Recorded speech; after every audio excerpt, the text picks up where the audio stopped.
and then just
Good evening, Mr. Schultz. Can you hear me?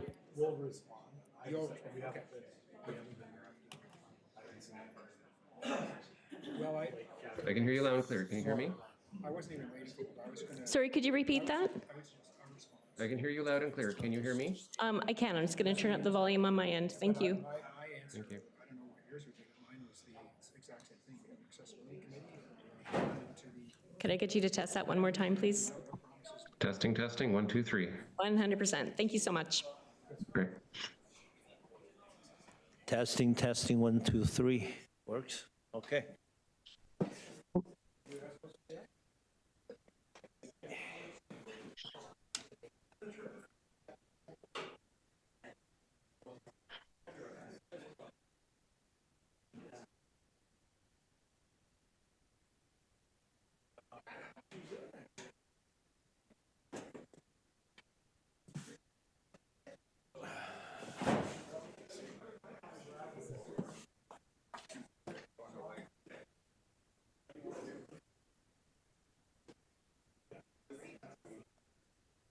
What happened there?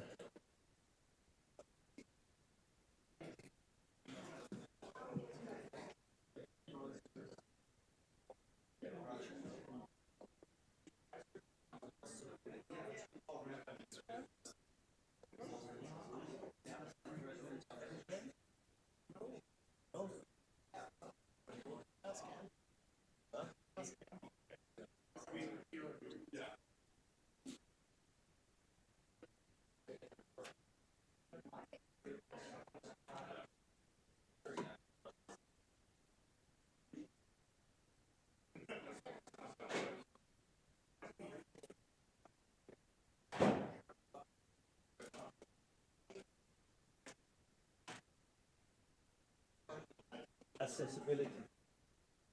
Oh, support.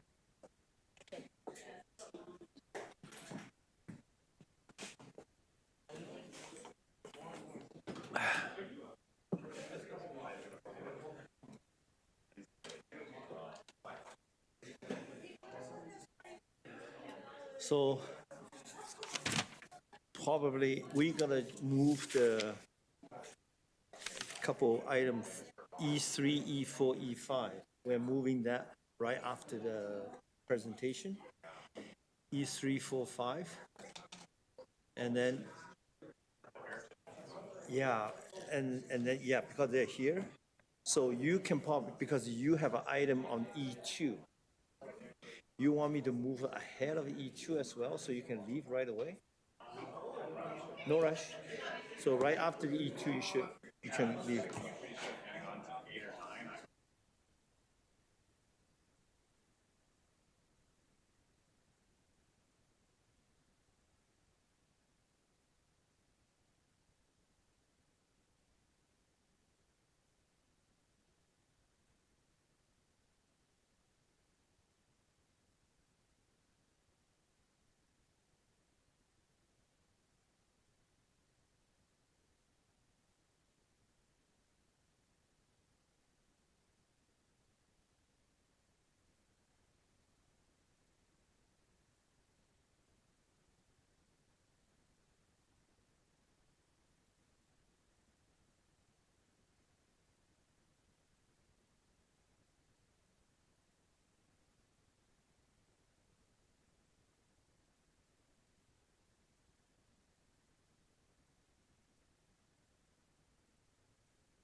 Thank you for coming to attend the regular council meeting on March the 9th, 2026. And just announce this is a social service work week. We announced that this is, thank you, Councilor Polillo, being with me this morning to attend the recognition and proclamation. And with that, I just want to respectfully acknowledge you. We are on the traditional territory of Klein Tenay, on whose land we serve, we live, and where this meeting is taking place. I would like to move the item, looking at the audience here, move item E345 right after the public presentation. Move the amended agenda, second. Yeah, including all the package that we received. Second by Councilor Scott. All in favor of the agenda in front of us? Opposed? Carried. Minutes. Adoption of the regular council meeting minutes, February 23rd, 2026. Moved by Councilor Sampson, second by Councilor Polillo. Any discussion? Seeing none, all in favor? Opposed? Carried. We have two delegation tonight. We have a AWAC, Association of Advocating for Women and Community. Presenter Connie App and Lauren Woonhorn Kit. Am I correct? Lorna Kit. Please, welcome to the front, and the floor is yours.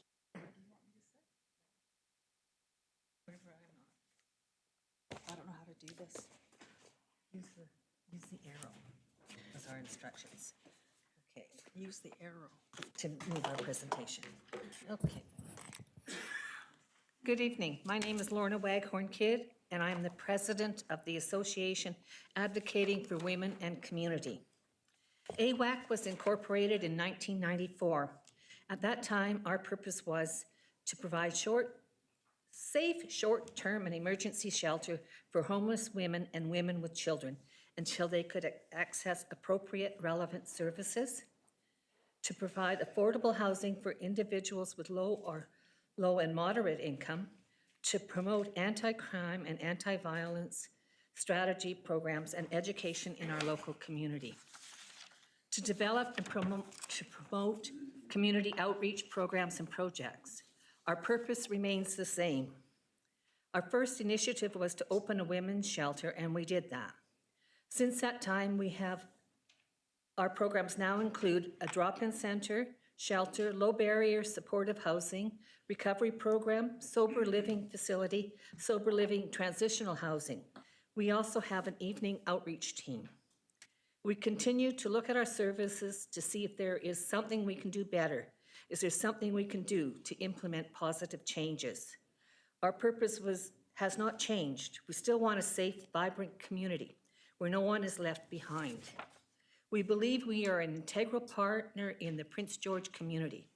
We look at our community and programs and services continuously change as issues appear. We too are concerned about crime and violence in our community and look forward to sharing our ideas for community improvement with like-minded city committees and organizations. One problem we have had is we sent a letter to City Council on October 22nd, 2025. We never received a response. We sent a follow-up to this, and to this date, we still have not received a reply. AWAC wants to partner with others to bring about the positive change that we all know is needed, and we want to keep our community safe for all. Our Executive Director, Connie Abbey, will now present what we see as our problems and what we will suggest solutions that can make our community a better place. Thank you. We wanted to present to the council our approach with dealing with downtown safety issues. And when we're talking about downtown safety, what we're really talking about are the outcomes of people who are stuck in survival mode. And at AWAC, our focus has always been on what can we do to change that outcome. And for that, it's building pathways to move people from street to stability to ultimately into recovery. Because when people are living in chaos, homelessness, addiction, and trauma, the entire community feels that instability. Housing creates stability, recovery creates transformation, and when those two things work together, communities become safer for everyone. So today, I want to walk through what we're seeing downtown, what is working, and where the gaps still exist. Our frontline teams are seeing the same pattern again and again. People are cycling through intoxication, crisis, police contact, hospital visits, shelter, and then back to the streets. This isn't because people want to live this way. It's because stabilization alone isn't enough to change someone's life trajectory. Shelters, outreach, and supportive housing are all critical. Stabilization keeps people alive, but stabilization alone often becomes a holding pattern. Transformation happens when people move into recovery, when they begin rebuilding their lives with purpose, structure, and support. At AWAC, we built our housing continuum around one idea: movement, from the street to stabilization to recovery to independence. Each step is designed to help people move forward, not remain stuck. When the continuum functions well, people just don't survive, they rebuild their lives. When recovery happens, everything changes. People who were previously cycling through crisis begin to maintain housing, reconnect with family, gain employment, engage in community, and stop cycling through emergency services. Recovery just doesn't transform individuals, it changes the trajectory of community safety. The encampment situation taught our community an important lesson. When large number of people are living outside in instability, the impacts ripple outwards. Residents feel unsafe, businesses struggle, emergency services are stretched. Simply moving people from one place to another does not solve the problem. What solves it is moving people forward in stability and recovery. Right now, the biggest gap in the system is between stabilization and recovery.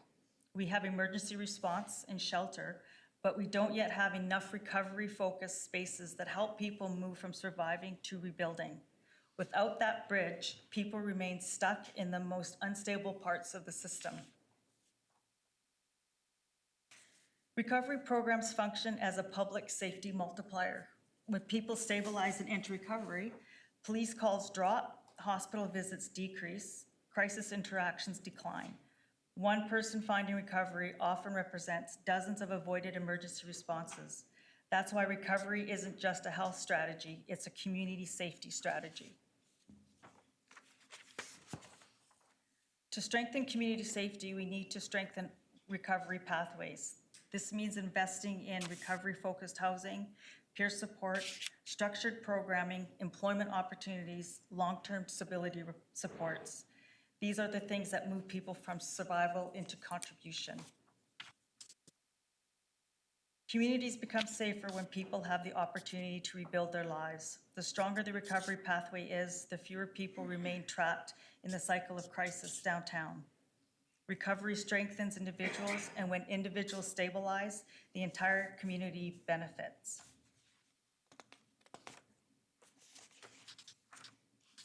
If we want to see fewer crises downtown, fewer emergency calls, and fewer people cycling between shelters, then recovery has to be part of the strategy. So I'm asking the city to do 3 things. Recognize recovery as a public safety strategy. Partner with agencies that are building real pathways forward and help strengthen the recovery continuum in our community. Strengthening recovery pathways isn't just about helping people, it's about building a safer community for everyone. Thank you. Thank you. Thank you, Connie. I did have a handout. Did you guys? Yes, a handout? Yeah. we got it. Yeah. First of all, I just want to reiterate what Lauren has said. AWAC, it is definitely an integral part of our community since 1994. I had the privilege to involve with your organization back then. And definitely you guys do a lot of great work. Well, I'm just ask one simple little question here. This is pretty well. Have you present this advocacy piece for long-term recovery to our intergovernmental? We have not, yeah. Perhaps, when we talk about recovery, we not just drug recovery, but also we do have a mental health issue on the street as well. So it requires, we have been quite active in advocate to the provincial and federal government in terms of getting more support, have secure care built here in Prince George. And hopefully, the situation will improve, but we do need to hear from you more often. And I really encourage you to perhaps present your detail of the solution for this gap to our intergovernmental and public safety committee as well, so we can advocate more effectively. With that, I just wanted to say once again, thank you for all the great works the AWAC have been performing for the Prince George, since almost 20, 30 years now. So. So, and I guess I want to respond. Yes. Our letter in October requested to be part of, we wanted to work with committees. So that's why we asked to actually come to council, because we weren't sure who had seen the letter and who understood exactly what we were doing. So that's. Mr. Babbage. Thank you very much, Your Worship. I believe that correspondence was referring to funding for a warming center, if I'm not mistaken. Is that the correspondence? So if that's the correspondence that you're referring to, support for a warming center, our apologies, and we'll have staff follow up with you if that's. I'll give you the letter, because that doesn't Thank you. sound like my. Thank you. Okay.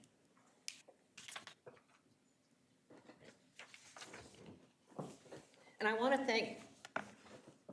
thank council for the work that you guys do downtown, but let's include all the partners downtown. Yes.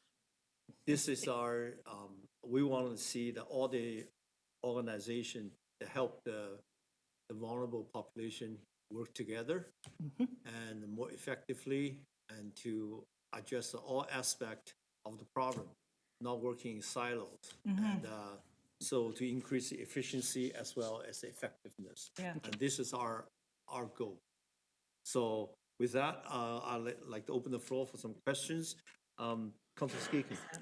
Oh, thank you, Worship, and thanks to the presenters. I had someone close to me go through one of the programs at AWAC, a couple of years ago, and just have to say, Connie and Lorna, to all your staff, I mean, all sometimes someone needs is just is someone to believe in them and give them a little bit of hope. And I think the amount of work that you've done in the community and the amount of people that have turned their lives around and got their families back and their friends back and got employment and all the rest of that, I think is absolutely amazing. And on the other hand, I know, when you see, how many people have passed away from the overdose crisis, I can only imagine how many of them have been clients and that. So my heart goes out to you folks. Tough job, but you are making a difference. So I just have to reiterate that. Quick question. As far as your clients that come in from out of town, and you mentioned it in one of your slides, the discharge coordination, and it has to do sort of with the health authority, I guess.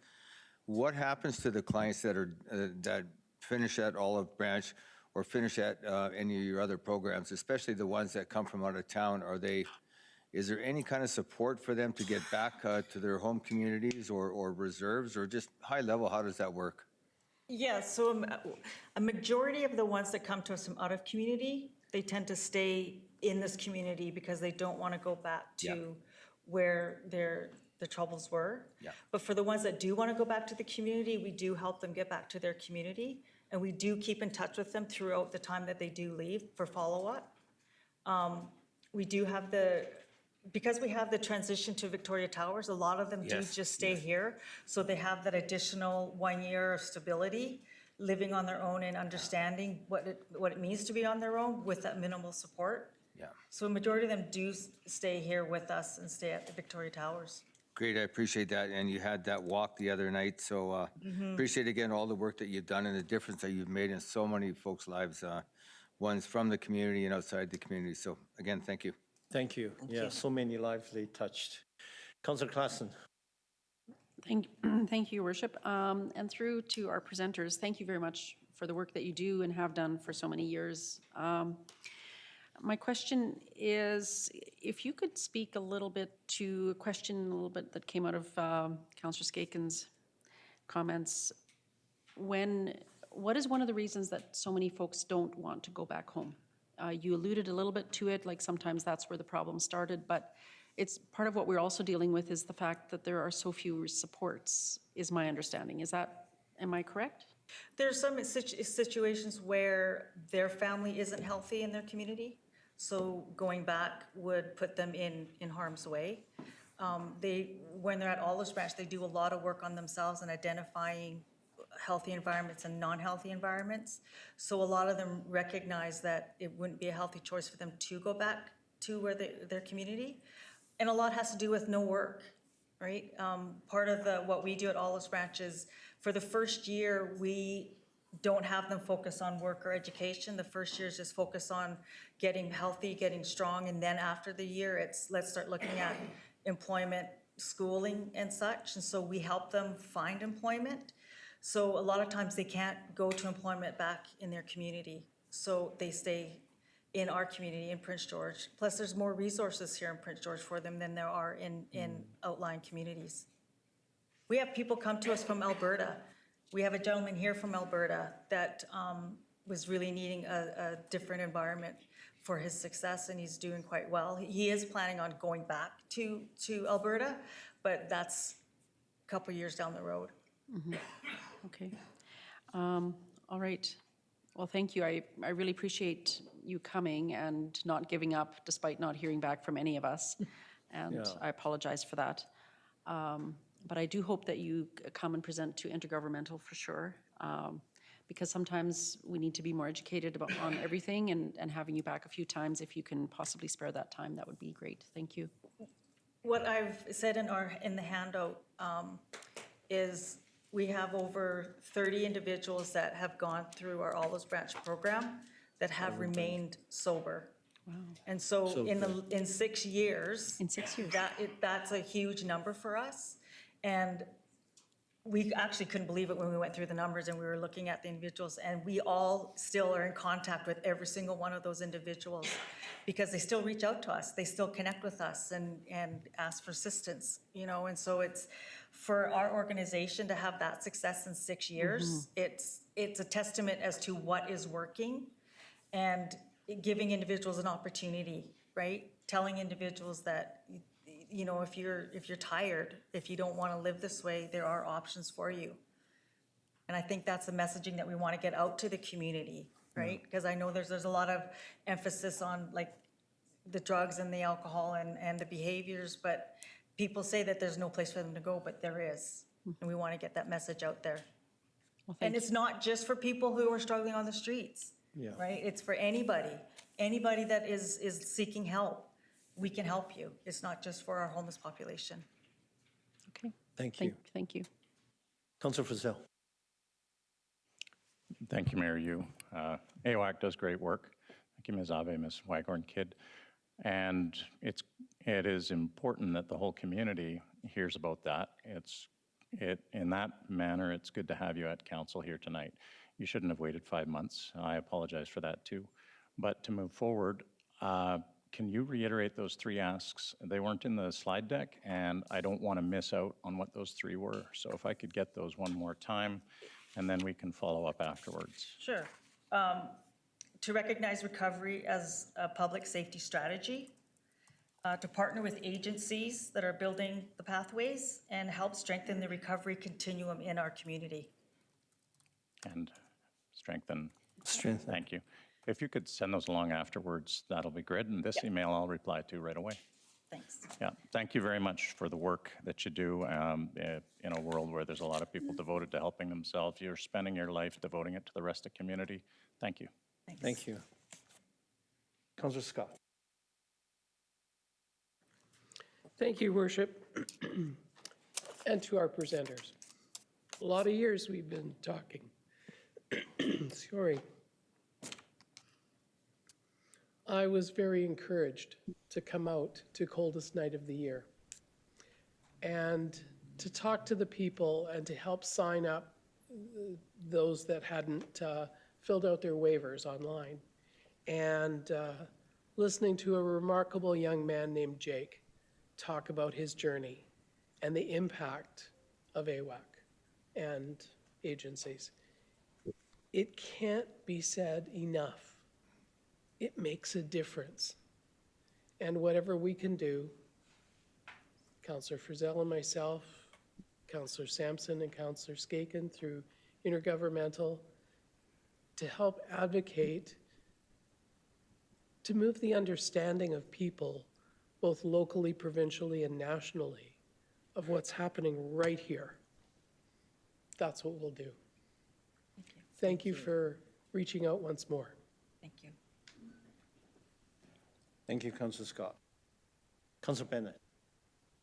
Thank you very much, Worship, and thank you to the presenters for, not only being here tonight and for your patience, but also for all that you and your teams do in the community. I think it's, looking at the handout you gave tonight or hearing the stories from those that you work with, I know a couple of them were highlighted, but, I think looking at the fact that you offer, over 9,000 annual shelter stays and have community outreach of over 33,000. That's a significant number, and one that I think no matter how hard government tried to duplicate could never do that, because the nonprofits just have a way of stretching a dollar more than anyone else can. So congratulate to you and your team for all that you do.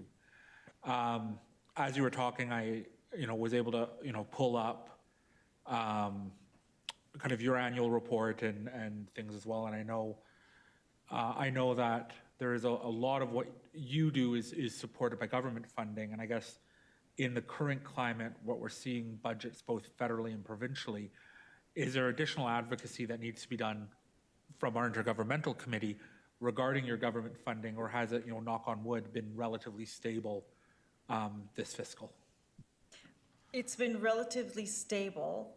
However, there is a change that's happening within our local union where we're being switched to health services. HEABC. yeah. HEABC, so we're being switched from community services to health services, which is gonna have a substantial increase, which is fine provincially.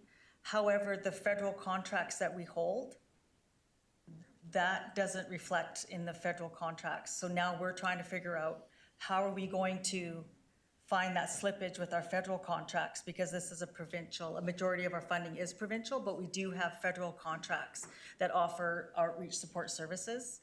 So we're trying to figure out where do we get that slippage from, because the provincial government isn't going to honor the federal contracts. So that's going to be a bit of a challenge. And I appreciate that. And a little bit of my question was talking to a couple other service providers in town who also have federal grants, some in your area, some not.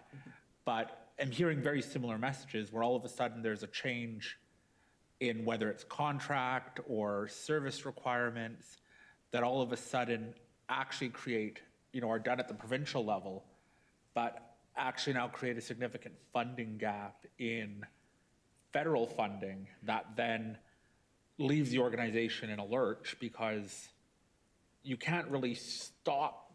I mean, you could, but you really don't want to stop or can't stop the service that you're providing to the federal government, but the funding coming does not actually cover what the agreement was intended for. So again, I would hope that, my colleagues on the intergovernmental committee, when we have an opportunity to meet with our local MPs as well, that we can, continue on that advocacy as well to ensure that both yours and other nonprofits are not negatively impacted when something changes at the provincial level, but creates a negative impact with federal funding. So hopefully, I'm seeing head nods, so hopefully that's a torch that intergovernmental will be able to continue.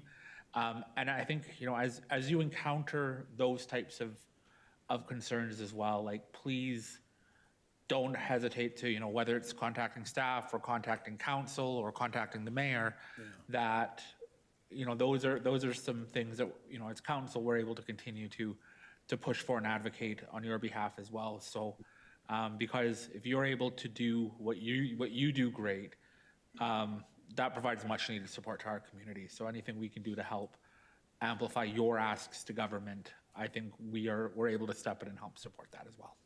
So thank you very much. Thank you. Getting support with Northern Health would be very beneficial. In the 6 years that we've been open at Olives Branch, Northern Health has been there once.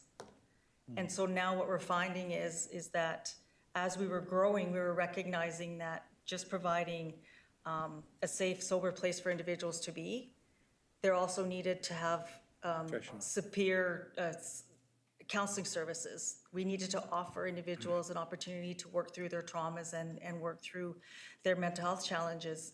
So that's not covered through our funding. So coldest night of the year, fundraising, everything we do, all the donations we get goes towards paying for counseling services for our members at Olives Branch. Because, just having the peer support alone isn't enough. You have to have that mental health support. So trying to get in touch with Northern Health to say how, you have an opportunity right in your community that's a success, and you're not even coming in to seeing how it's working. So it's a challenge, and I'm trying right now to have a peer support hospital liaison worker work out of the hospital to be that connection for our population going into emergency services. So that if they're being admitted, that there's going to be a support available. They're going to start the discharge planning right at the start. They're going to be connecting with individuals that are hospitalized. And I've reached out to Northern Health numerous times, and they have not returned any of my emails.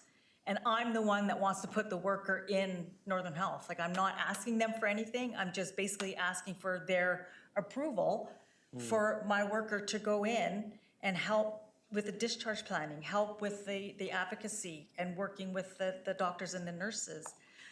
But for them not to respond to even, hey, I got your email, or I've got nothing. So it's to the point where I'm just gonna do it.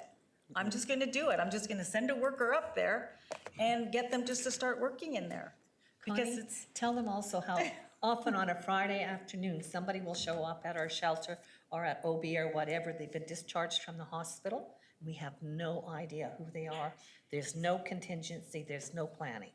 and our evening outreach gets called all the time, that they had a gentleman that was in the hospital that left AMA, and he's got a severe infection, and so our team's out looking for them and getting them back to the hospital. But if we had our worker in the hospital, chances of this person leaving would be nil. So we're seeing a gap. When we see gaps in the system, we come up with solutions. And this is what we're wanting to do, and we're being faced with a wall because we can't move forward with it. It's really frustrating. Thank you. Yeah. We as a council, we as an administration, city, we do meet with Northern Health regularly. And I want to personally make sure that the communication line between what you just said has been communicated to them. It is very fitting that you come here today on the first day of the social service week to present this.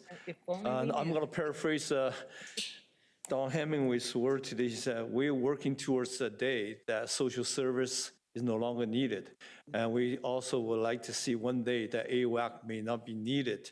But until such day arrive, we as a city really appreciate everything you've done for the last 30 or so years. And we'll keep in touch. And please, come visit us. And your concern and your wish list will be communicated to the right people. Thank you. Thank you.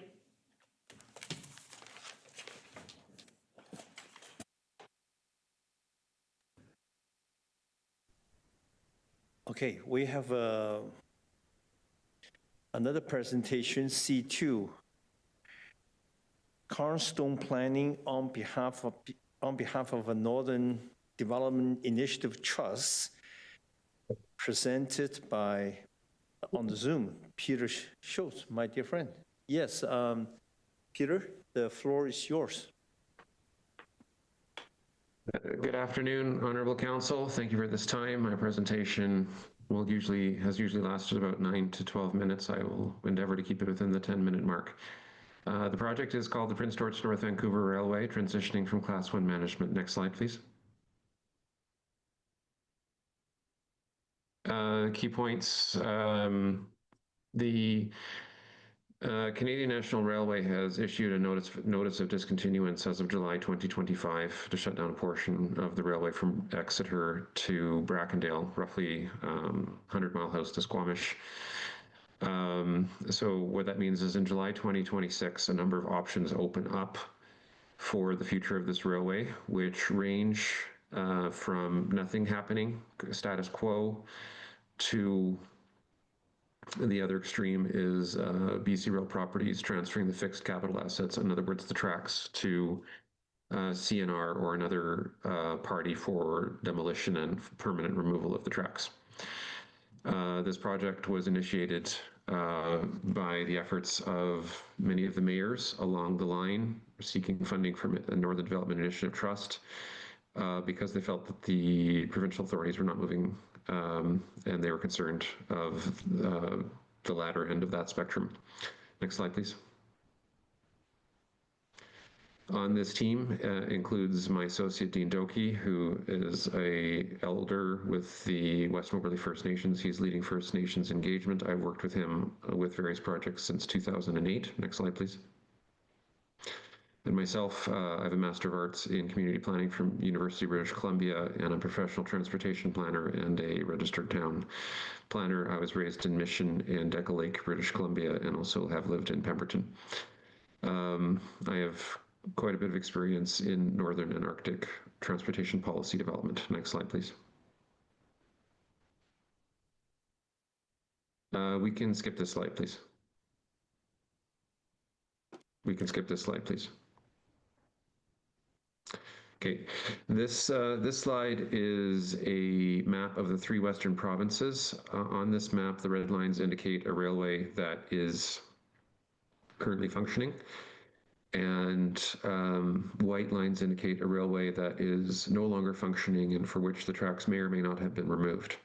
This map provides a story, and I'm going to synthesize the story in, I will attempt 3 to 5 minutes of the last 50 years of transportation and railway development in Western Canada. The best way to think of it is in the 1970s and 1980s and into the early 1990s, before the deindustrialization period, the railways were serving many, many clients in a wide variety of contexts, many of them in rural situations or industrial situations. So industrial manufacturers of all sizes, from 1 person to 1,000 or 10,000 person factories. They were serving natural resources industries, again, from companies of 1 person up to many thousands of people. And they were involved in very complex supply chains within Canada. So there's stuff going from Red Deer to Quebec City. There's stuff going from northern to Nova Scotia to Kindersley, Saskatchewan, et cetera. So it made sense for the railways to have developed a duopoly where they had, each railway had 1 or 2 primary trunk lines from coast to coast, and then numerous subdivision lines or spur lines to serve the wide variety of other clients. With deindustrialization, much of that supply chain collapsed. And the railway industry found itself bifurcated, where for the big railways, the clientele switched overwhelmingly to port to major city transfers. So very big trains moving very large deliveries from major ports to major inland ports and redistribution centers at speed on a schedule. And usually that's where you see the trains that are containers that are a mile long or more, moving at 80 or 90 or 100 kilometers an hour. That is the Class 1 railways of today. And in that process, the small and medium enterprises were left a bit in the lurch for a period of time, and that was felt most particularly in the prairies, where uncertainty about receiving adequate rail cars caused a negative cycle where producers would decrease. Producers would not be able to get the cars they needed, the rail cars for shipping either fertilizer or grains, and then that would cut into the profits because they have to hire trucks, and trucks are at least 7 times the cost per load. And and then the next year they have fewer orders, so the railway would eventually, some of the spur lines would gradually lose traffic, and they would, the big railways would say, well, these spur lines are not as profitable as our big lines between the ports and the major cities, so we're going to shut them down. And when you look at this map, you'll see that a lot of the red lines in Saskatchewan turn into white lines when you cross into Alberta. And the reason for that is simple, is the province of Alberta usually allowed the tracks to be removed, and the province of Saskatchewan usually did not.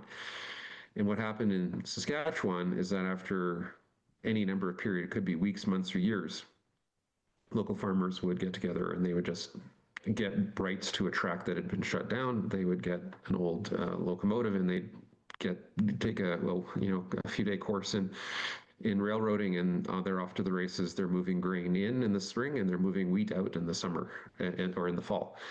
And that is the birth of the short line railway industry, which is now become an established thing. In in Saskatchewan, there's about a dozen short line railways. Most are independent, focused on a single line. And across Western Canada, there's about half a dozen franchised short line railways. In British Columbia, we have a lot lower rail density per area simply because of our topography and the mountains. But we're not immune to the same process. And instead of dealing with grains and forming, we're dealing with minerals and logging and those kinds of things. And we have seen the closure of the Kettle Valley Railway, which was shut down, converted into a trail. And then a few weeks ago, we find out that a good chunk of that trail will not be refurbished and will be shut down. So Princeton now has neither train nor trail. We're seeing the same process with the proposed closure of Exeter to Brackendale, and the purpose of the project in a nutshell is to facilitate what happened in Saskatchewan, but sooner and faster and more efficiently. And we have one short line railway that has stated that they are confident they can achieve operational profitability. And we have up to 2 others that are maybe in due diligence process, but there's no requirement for them to report to me or keep me up to date what they're doing. One is quite open with me. The others have chosen to take a more quiet route, but they're private companies. They can do what they want.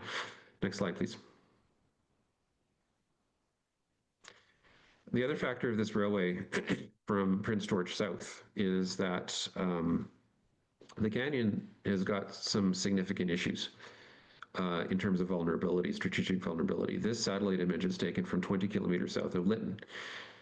At this location, the CP and the CN main lines are both in the canyon. They're both very close to each other, and at this particular location, they switch sides in the canyon.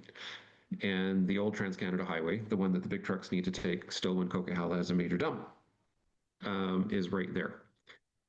Can you imagine a circumstance where all 3 lines are cut at the same time due to landslide or flood or some other event? I can imagine it pretty easily. And if there is a protracted damage to infrastructure, like days or weeks or months, then we can see a situation where the only way to get into the Port of Vancouver is either to go through Washington State or to go through Prince George.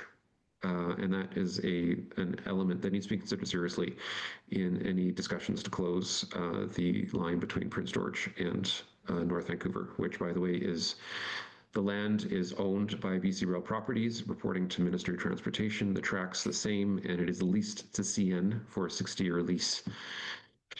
Thank you. Next slide. We'll skip this slide. We'll skip this slide. I've got to stay within 10 minutes, so we'll skip this slide. Success in this project is finding a short line railway, which we believe we found, that is pursuing due diligence, finding letters of interest amongst the First Nations. And so far, 3 have signed, and we're hoping for a few more will sign in the next couple of months.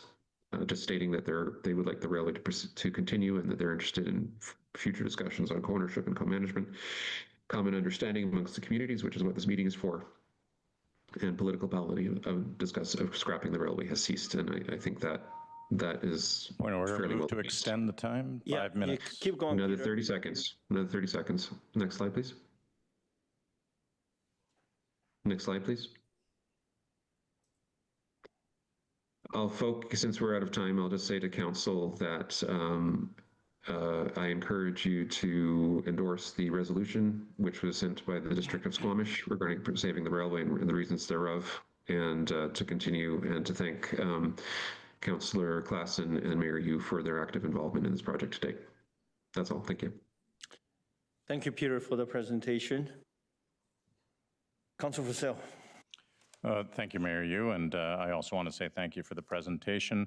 I'll say, Mr. Schultz, that in February 2nd, Councillor Klassen forwarded a copy of the resolution for consideration by the Intergovernmental. We haven't had a chance to get it onto the agenda, but tonight it has to be.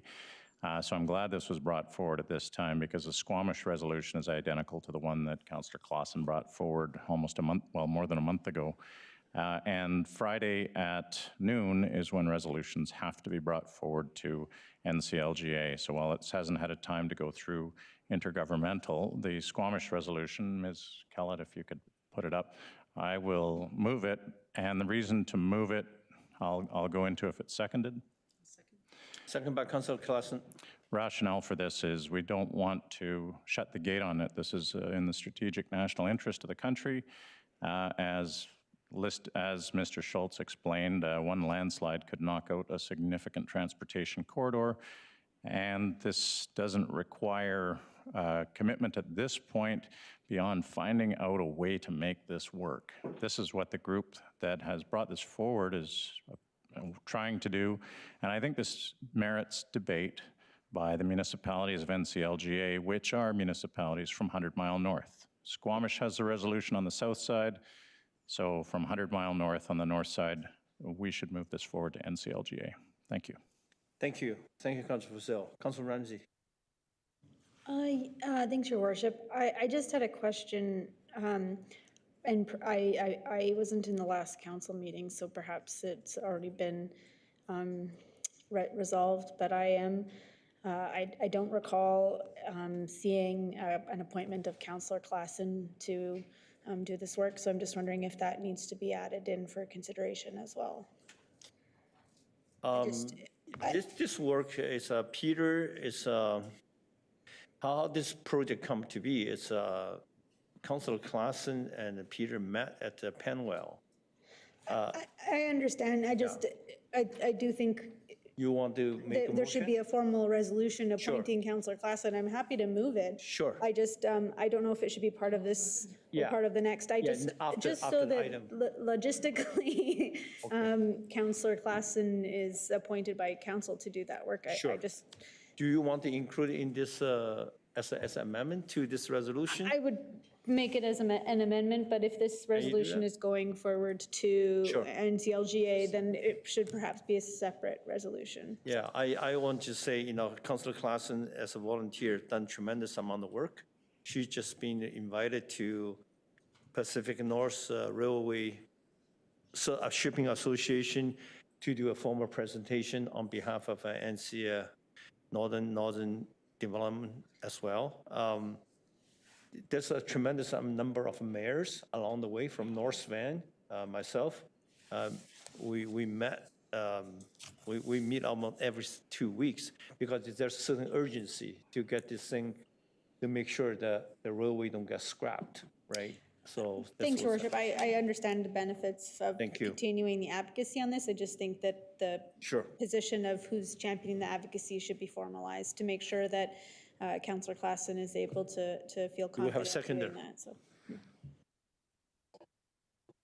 Okay, I'm going to move the motion on the floor first, okay? All in favor of the motion resolution on the floor? Oppose? Carry. And then moved by Councillor Ramsey to formally send Councillor Klassen as a representative for City of Prince George on this particular file. Yeah, thanks. Seconded by Councillor Scott. All in favor? Oppose? Carry. You officially represent the city on this file. Thank you. Peter, thank you so very much for the great work, and we're looking forward to hear positive news from you. Railway is important to Prince George. Councilor Polillo. Just one question. I know there's a deadline. I believe it's July 17th. Is that correct? Yes. 11th? The one-year notification period does, it's the 16th or 17th of July. And as I said, there's a wide variety, it opens up a wide variety of alternatives that can occur, from nothing changing to CN changing its mind to the track being eliminated, which will be permanent because rebuilding track has not happened yet in Canada.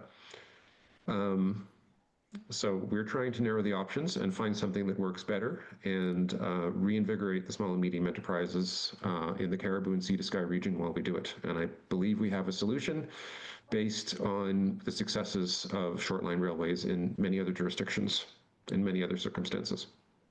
So the intention is to have a solution in front of, I guess, is it the Transportation Board, the BC government? Yeah. Who makes the decision?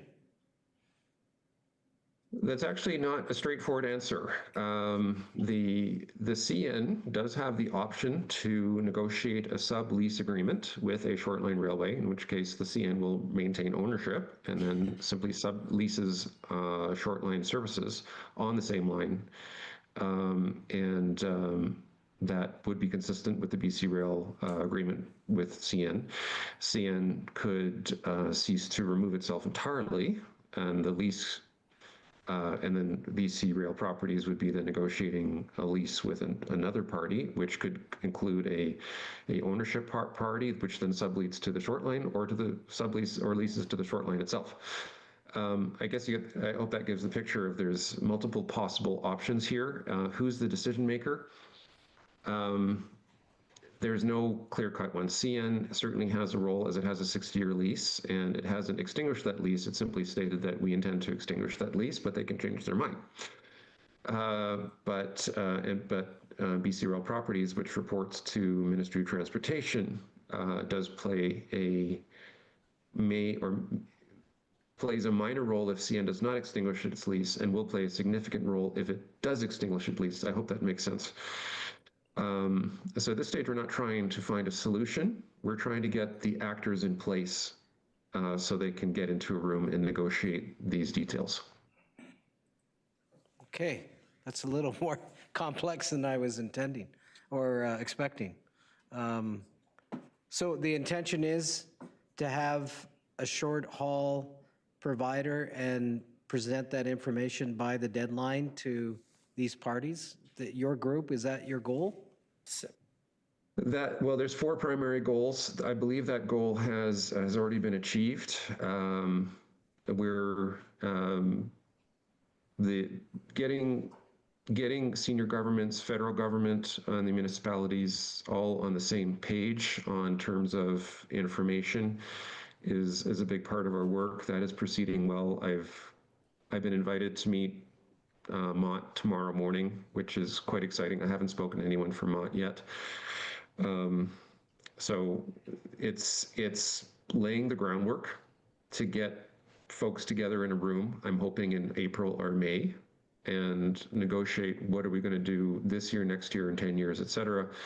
But the actual physical solution on the ground, in my professional opinion, and I can say professional because I'm a registered professional transportation planner, is a short line, because that model has worked in many other jurisdictions and many other circumstances, and we're seeing exactly the same issues here as we have in many other places where the small and medium enterprises need access to reliable rail service at a reasonable cost to get their products to market and to receive the products that they need from other sources.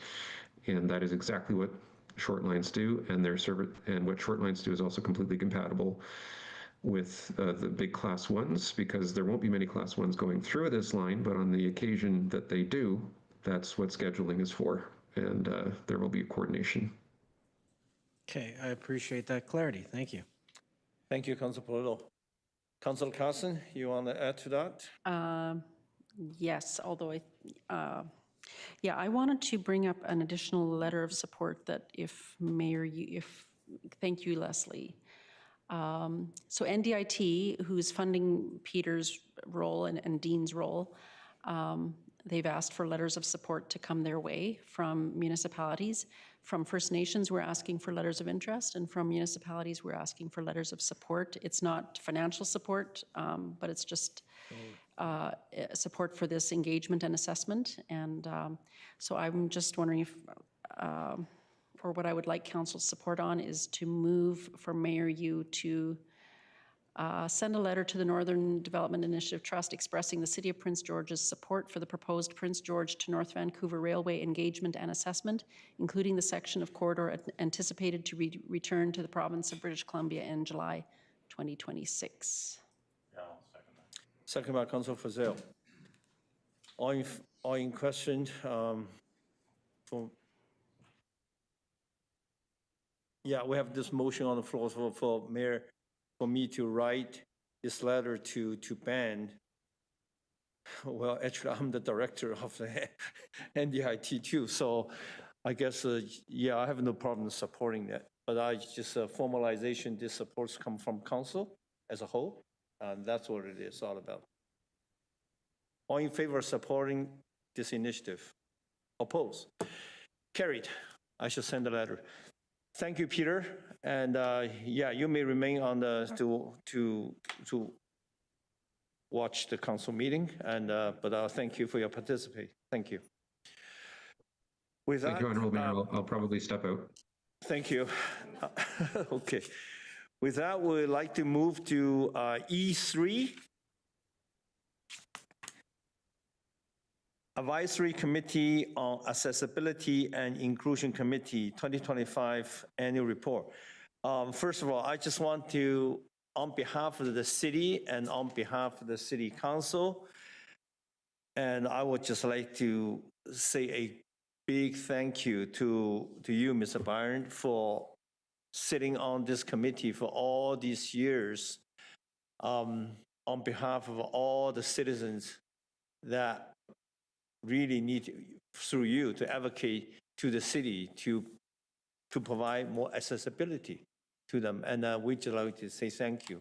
Now, this is a long, long time coming, and just a really thank you. It's been my honor, sir. Thank you. The floor is yours.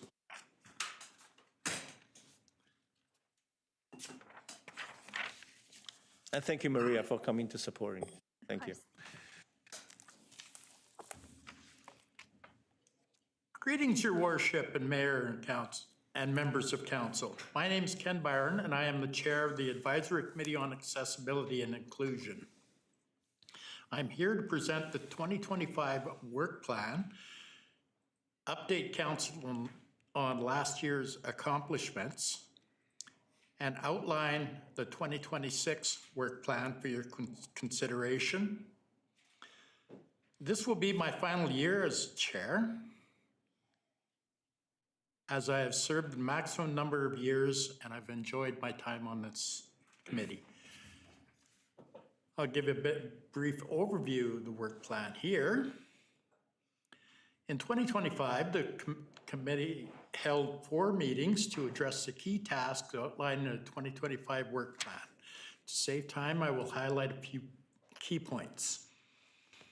We reviewed 25 requests identifying accessibility barriers in interactions with the city. We reviewed 21 updated action items from the city's 2023-2026 accessibility work plan.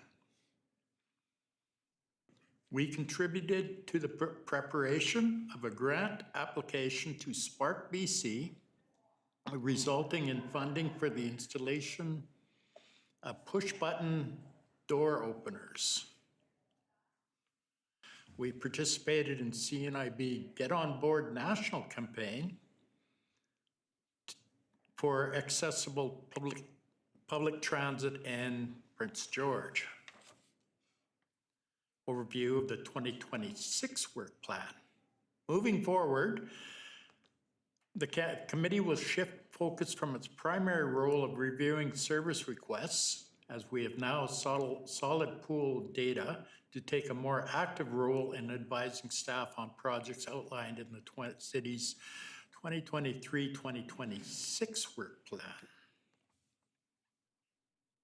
The 2026 work plan aligns with the Accessible BC Act, ensuring that principles such as inclusion, adaptability, diversity, collaboration, self-determination, and universal design are considered in the following ways: monitoring accessibility barriers through the city's feedback tools, to providing feedbacks to the city administration on data collected, and making recommendations for improvements based on progress from the accessibility work plan.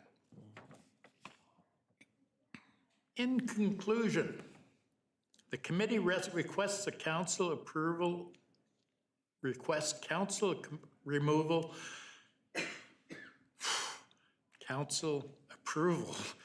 of the 2026 work plan and remains committed to enhance accessibility in Prince George. And now I will hand it off to Ms. Paulson to review the key points from our 2025 analysis report, and questions are welcome following the presentation. Thank you. Thank you, Ken. Maria. Thank you for that, Ken.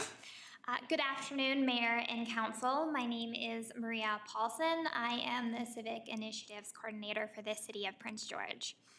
I have been the staff liaison for the last 2 years for the Advisory Committee on Accessibility and Inclusion. This year, I will be passing the role on to Robin McConkey from Parks, following a rotating model to ensure that accessibility remains a priority across city divisions.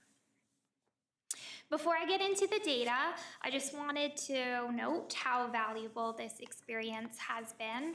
Through this role, my perspective on accessibility has transformed, and I now see opportunities in all my work just to make things more accessible. This year marked the second year the city has integrated public feedback into a formalized process to address accessibility-related service requests.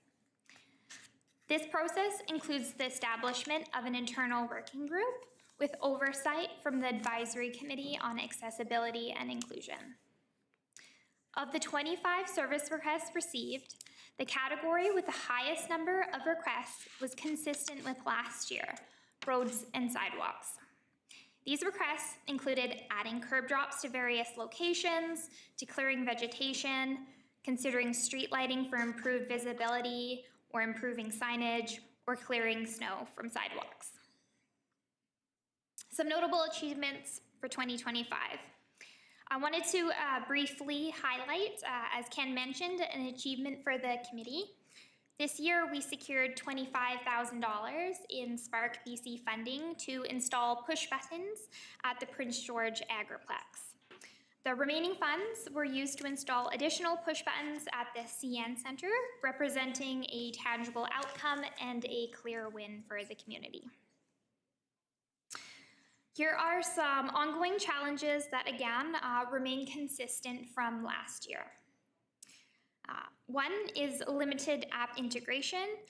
We are unable to incorporate the City of Prince George app into the feedback process.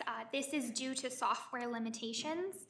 Residents submitted feedback that was through email, by phone, or in-person visits, requiring staff to manually create a service request in CityWorks using our 311 process. Some accessibility requests may have not been flagged correctly if callers did not specify that the request was accessibility related. These were still directed to the relevant division, but may have not been reviewed by the working group and the committee. And finally, comes down to operational capacity. The internal working group also noted that it had been challenging to distinguish between routine operations, issues that would be addressed in time, and true accessibility barriers. City staff are operating at capacity, and their ability to respond depends on the complexity or resource intensity of the issue, which may require council approval. Moving forward, we have gathered valuable data and want to avoid repeatedly asking the community to identify the same issues. We will prioritize actionable areas from our 2023-2026 work plan and support this through the annual transition of staff liaisons across departments. This approach ensures that accessibility remains a priority across departments and prevents repetitive consultations, enabling us to address evolving priorities. While challenges remain, we are optimistic we can overcome barriers to accessibility in creative and innovative ways. At the same time, we will focus on other areas of accessibility and inclusion that may not require significant capital investment, while continuing to make progress on existing priorities. Thank you. We are now available for questions. Thank you, Maria. And before I open the floor for questions, I just want to on behalf of the City Council, I want to thank you, the great service Councilor Ron Perillo has been providing, representing us on the committee over the last few years. And Councilor Scott, thank you, both of you. Thank you very much. Your work is valued, much appreciated. The only thing is we just hope we had a bigger budget and able to address all the deficiency all at once. Having said that, we are working diligently, make sure the priority items gets done. With that, Councilor Blended. Excellent. Thank you very much, Your Worship, and thank you both for your service to the committee. I look back at, I think, the improvements that we have seen in our community when it comes to accessibility and can directly tie it back to recommendations that have been made by the committee over the years. And, as I work to support my mom who's seeing increased mobility needs and is in a wheelchair out in public more often than not, definitely seeing the work that is still needed in our community when it comes to accessibility, I think is important, but also, compared to some of the communities or areas that I've taken my mom to from various medical appointments, have really seen some of the progress our community is making when it comes to accessibility compared to others. And again, I chalk that up as if we didn't have, I think, this committee working and putting pressure onto council in terms of making sure accessibility stays front and center, then I fear where we would be. So just to thank you to you and the committee for all of your work on this. I guess one of my questions, Ms. Paulson, you addressed a little bit, and perhaps this is through to staff, is it does seem that there's a bit of a, and I recognize it as perhaps a software issue, but if we're seeing more and more residents using the app, perhaps moving away from traditional email to using an app, I see that there's a bit of a miss that the app is not able to directly communicate those concerns, to be able to get it in front of the committee for opportunities for success. So I guess I'm just wondering, perhaps through to Mr. Depineau, and recognizing that there may not be an answer today, is there a plan to upgrade the app to allow for those better integrations? Because I'm sure if it's a hiccup that we're seeing here, there may be other departments or where residents think they are putting in a suggestion and it may not be as efficiently communicated as possible. Thank you, Your Worship. Through to Councillor Bennett, I don't believe there's an active plan at this moment, but the Digital Governance Committee that we have here at the city could certainly take the feedback from tonight's meeting and look to apply that. Excellent, thank you. I think, again, it's whether, if a motion's needed, I'll be prepared to make that. If not, if that can just be taken as administration as how do we look to better integrate the app into feedback mechanisms, I think that is going to be critical. My other question is looking again, in particular, I think it's on page 5 of the presentation, but really looking at the service requests that come to us that are outside of our jurisdiction. The one that I'm actually surprised I don't see here is, maybe I'm showing it as page 5, but it's a section titled Not City Jurisdiction 3 Service Requests. The one I'm actually surprised that I hear quite often from residents is concerns, particularly following snowfalls at University Hospital, and the lack of accessible parking at University Hospital. So I was surprised not to see that. But I guess through to administration, when we do see these concerns coming forward, again, looking at concerns around accessibility for parking at UNBC, or where there are things that are kind of the responsibility of Ministry of Transportation, what is the process in ensuring that those are followed up on? And have these organizations been responsive, or is there additional advocacy that we need from council's end to make sure that these concerns are addressed. And I guess, sorry, as a follow-up too, how would that be communicated back to those who have put in the service request that it is not within the city's jurisdiction, but will continue to work to get that addressed?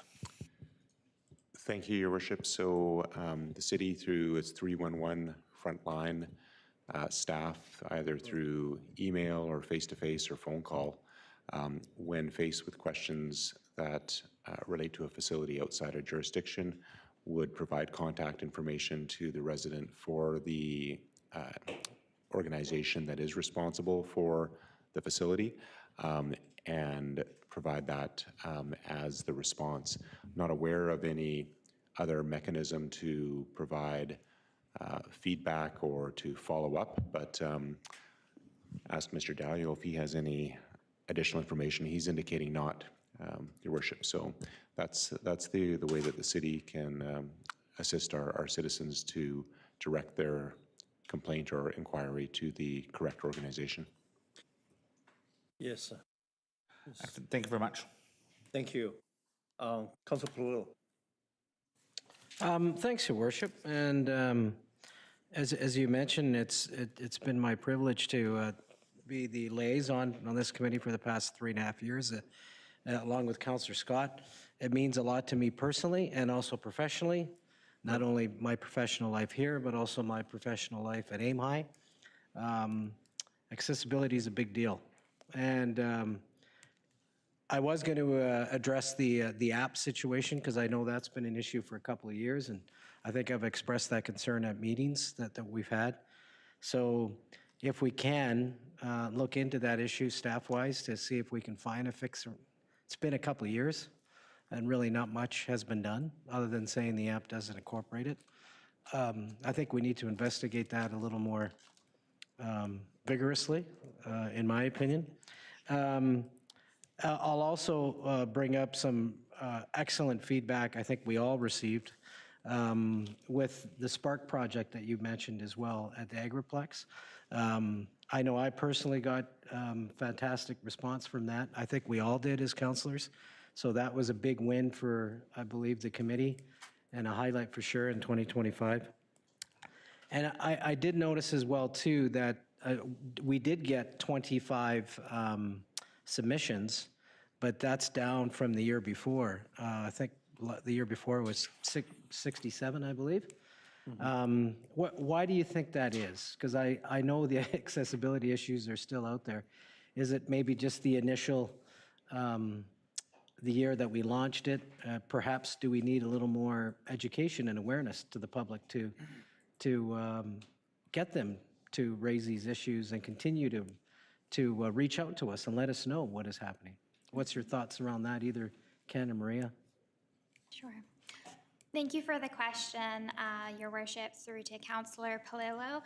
Last year, we did receive the 67 service requests, and that did coincide with a social media blast encouraging residents to submit their concerns. So this means, as referenced, that we do have a well-established pool of data, in addition to ongoing service requests that may not have been specifically flagged as accessibility related, but nevertheless, they're still being responded to. So the service requests included in this report, I think it's important to note that they only provide us with a snapshot of the accessibility barriers in the community. However, they have been extremely valuable for internal discussions, both with the relevant city divisions through the internal working group and as the committee, and hearing their feedback from the committee members. But to answer your question, I do believe the resulting from 65 to 25 was primarily based on, we just did not do a social media blast this year. Yeah. So maybe that's, I would say, a suggestion focus for the committee to really, and working with comms on having a persistent top-of-mind presence. Maybe something along the lines of, you know, a post every couple weeks or every month, just to keep it out there, because it is important. And we're all busy. We all have so many demands in our time, and it's, I think, really important that we keep that front and center, top in mind to the public. And my message would be, contact us, let us know if you see an issue. Please reach out to us, because if we don't know about it, we can't do anything about it. So thank you for your work, and Ken will miss you at those meetings, but I know you'll be back eventually. Probably. Okay. Thank you, Councilor Polillo. Councilor Ramsey. Thanks, Your Worship. I just wanted to pick up on Councilor Polillo's comment about the app. Just through to admin, has there been a referral resolution to look into resolving the issues there? I'm not aware of a resolution, but I can follow up with staff and see if there's anything new to update on that. Well, just maybe we can refer it to staff, and if it's a duplicate resolution, they can just merge them together. I just don't want this to get lost. I know the app is such a great opportunity to submit concerns and stuff, so I just want to make sure that it's accessible for all, and just that's a flag if it's not working. Second by Councilor Skaken. And then I just would make comments to the committee, just saying thank you for all the work that you do. I served on the Accessibility Committee in the previous term, and am aware of all the great work that the committee does, and it's just an important avenue for our community to have access to refer those concerns for the committee to advise on. And so I am. Thank you. We have a motion on the floor. Councilor Clausen, you want to speak to the motion? Okay. I would like to speak to the motion. Accessibility for all. I like to hear the word all. Is because first of all, I want to thank Councilor Sampson. I believe he spent a bit of time he did, went to understanding the accessibility issue for the blind specifically. So if we are going to address the app, see if we can find some specific way to communicate with the blind community. They have some specific area that they really need some little bit of help. So I think Councilor Sampson, you probably remember that you spent some time, and maybe you can communicate a little bit more effectively to the committee to mark those locations for them, and see with the app we're including some kind of reporting process for the blind. They cannot see the app, but perhaps there's a way for them to know the service exists. Councilor Clausen, before I call the motion, okay, I'm going to call the motion. All in favor? Oppose? Carried. Councilor Clausen.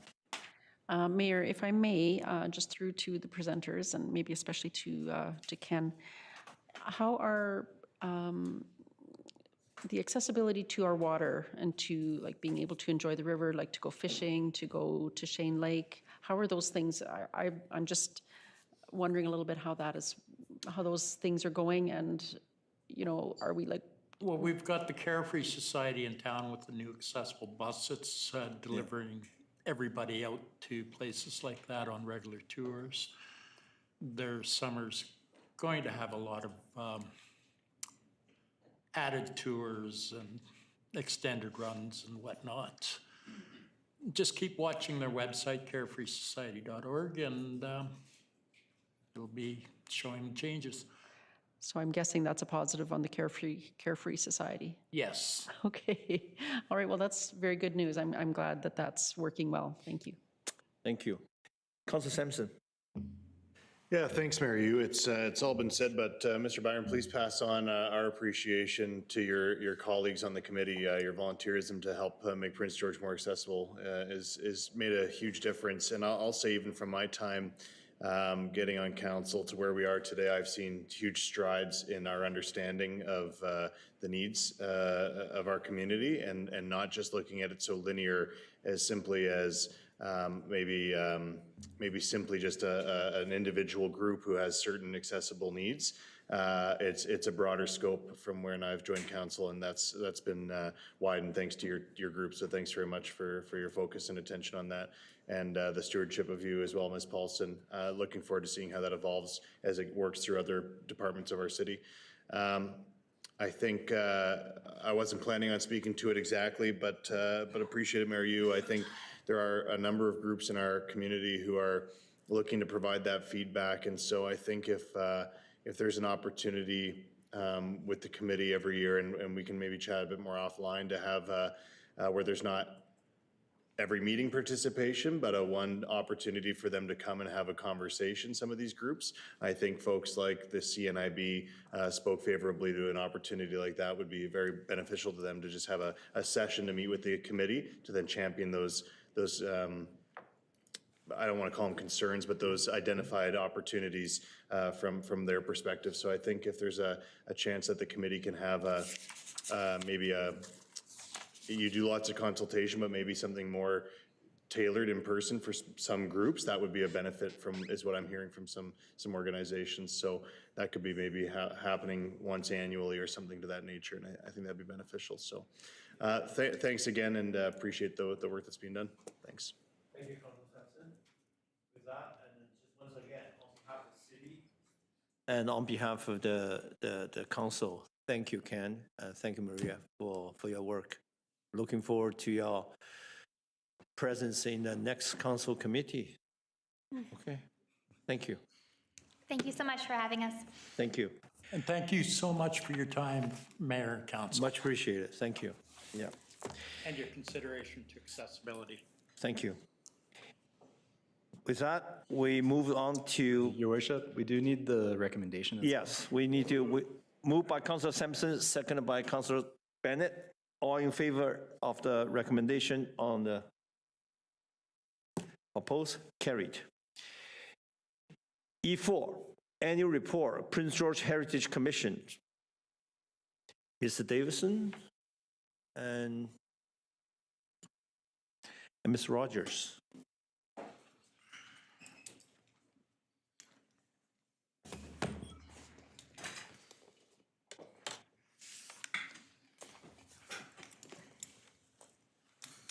Thank you.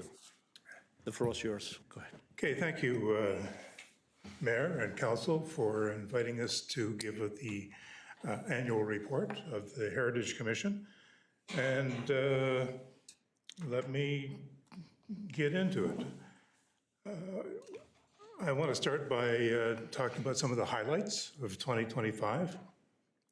The Commission, when meetings were cut back in COVID to 4 meetings a year, adopted a model of working groups in between those meetings. And we had 4, we've reduced it down to 3. The networking and outreach working groups merged early last year, and since then have been doing great work, which we'll talk about in a little bit. The Registry Working Group finalized the Knox Church and Performance Center after 10 years of being in the process. And we'll talk about that when we get to the register stuff, but also one of the nominated properties, 2299 Laurier, that came in 2020, just as the pandemic hit.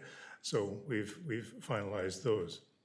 The Signs Working Group, and I want to recognize Saransh Tiku, one of the newer members of the commission here, has been busy updating the text of signs, of securing money to replace those signs from you, so thank you very much for that. And we're looking at new, long-lasting, graffiti-proof, weatherproof signage. So that work is ongoing. Aisha and I made a presentation to the Kalaalleq First Nation seeking their support on the signs and the public engagement campaign, which we'll talk more about. That public engagement campaign came about kind of spontaneously when the Exploration Place offered us a spot in the schoolhouse for late July and August and into early September to talk to people who were in the lineup waiting for the Little Prince. And over the course of the 5 weeks that we were there, on Thursday afternoons and Saturday afternoons, we met over 700 people. So that was, I think, a very good beginning strategy for engaging the public. We'll talk more about that in a bit as well. I want to thank you for the bylaw amendment to add the public library and the Exploration Place representatives to the commission. One of the things I sought from the beginning was to bring heritage voices together in the commission, and so we've benefited a lot from the expertise of Chad Hellenius from the Exploration Place, Charmaine Rosium from the Public Library, and the new commissioners that you have appointed. Christine Watts especially has brought a lot of expertise to the commission. And because we still only have 4 meetings a year, but one of the things we talked about last year was if there's a need, we would add some special commission meetings. That happened to facilitate the Schoolhouse Engagement Project last July and to facilitate the preparation of the annual report in January of this year. So I also want to say happy birthday, Prince George. It's the 111th birthday. I noticed some of you had noted that last Thursday. It's also the 31st anniversary of the Heritage Commission. And so I just put up here a few of the former chairs of the commission. Bill Graber. Yeah, so and you know, there've been a lot of really engaged folks in the history and community heritage of the city engaged in the commission over the years, including staff who are here today. I want to talk a bit about public engagement. Yes, yes. We have an inventory, which is a list of several hundred different heritage things, places, and so on, which was put together based on the input from about 40, maybe 50 people in 2010 as part of a context study. And that is like a reservoir or a baseline of the heritage of Prince George. But the commission has felt that this is out of date and has quite a narrow focus on built heritage. It's primarily buildings. And so we have wanted to somehow or other elicit a response to this question: what heritage makes PG, the PG you know and love, from the widest possible community in the city. And so with the help and a lot of coordination with the communications office of the city, we have, based on our experience at the schoolhouse, we participated in BC Heritage Week, which was celebrated at the library in the middle of last month. And they held a local history fair, and various organizations, the Exploration Place, Hubble Homestead, ourselves, Two Rivers Gallery, and the archives from UNBC, all had tables, and we received visitors who came, and we urged them to use these boards, which were prepared for us by the city, essentially making sticky notes and sticking in numbered pins into a map of Prince George to identify things which made Prince George special for them. And we urged them to think outside the box and not to rely simply on historical buildings. And we got a good array. It was an awkward time on a cold, snowy evening, which always seems to haunt us.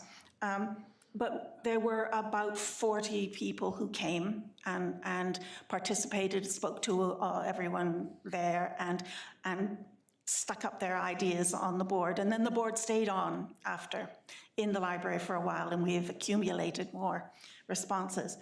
The next step is going to be that we're going to carry out a much more focused, a larger community outreach program, again, with the help of the city, to do an online survey, an opportunity for people to come online and identify things, heritage items they would like to see saved. Also, we want to do to appear at various events taking place in the spring and summer, and do some targeted sessions with groups of people who are perhaps, might have a lot to say about what they feel is heritage in Prince George, but are often left outside the loop. Specifically, the elderly, who have a great deal to contribute, and also high school kids and different cultural minorities that make up the city, and who may be recent arrivals, who are still coming to terms with keeping their old heritage and adopting new. So this will be all part, and we're hoping that we'll end up with a broader and more representative inventory of heritage in the city that can be used. It's from that inventory that items get pulled to become register items and ultimately conserved items. And so we're hoping, and also it's a source of the information that we need to publicize and to educate the city on heritage aspects. So the other major project that we're undertaking and have been working on for a while is revitalizing the signs in the city. There are 61 Heritage Commission signs around the city. Probably half of them are in the downtown area. Probably half of them need repair. Several of them are gone. 20 odd of them have Husky Energy on them as part of a Centennial project, an entity that no longer exists. The Colet Lieutenant have their logo on about the same number, in the low 20s, and yet they're really only represented by 2 signs in the Colet Lieutenant Memorial Park, the one about the village and the cemetery.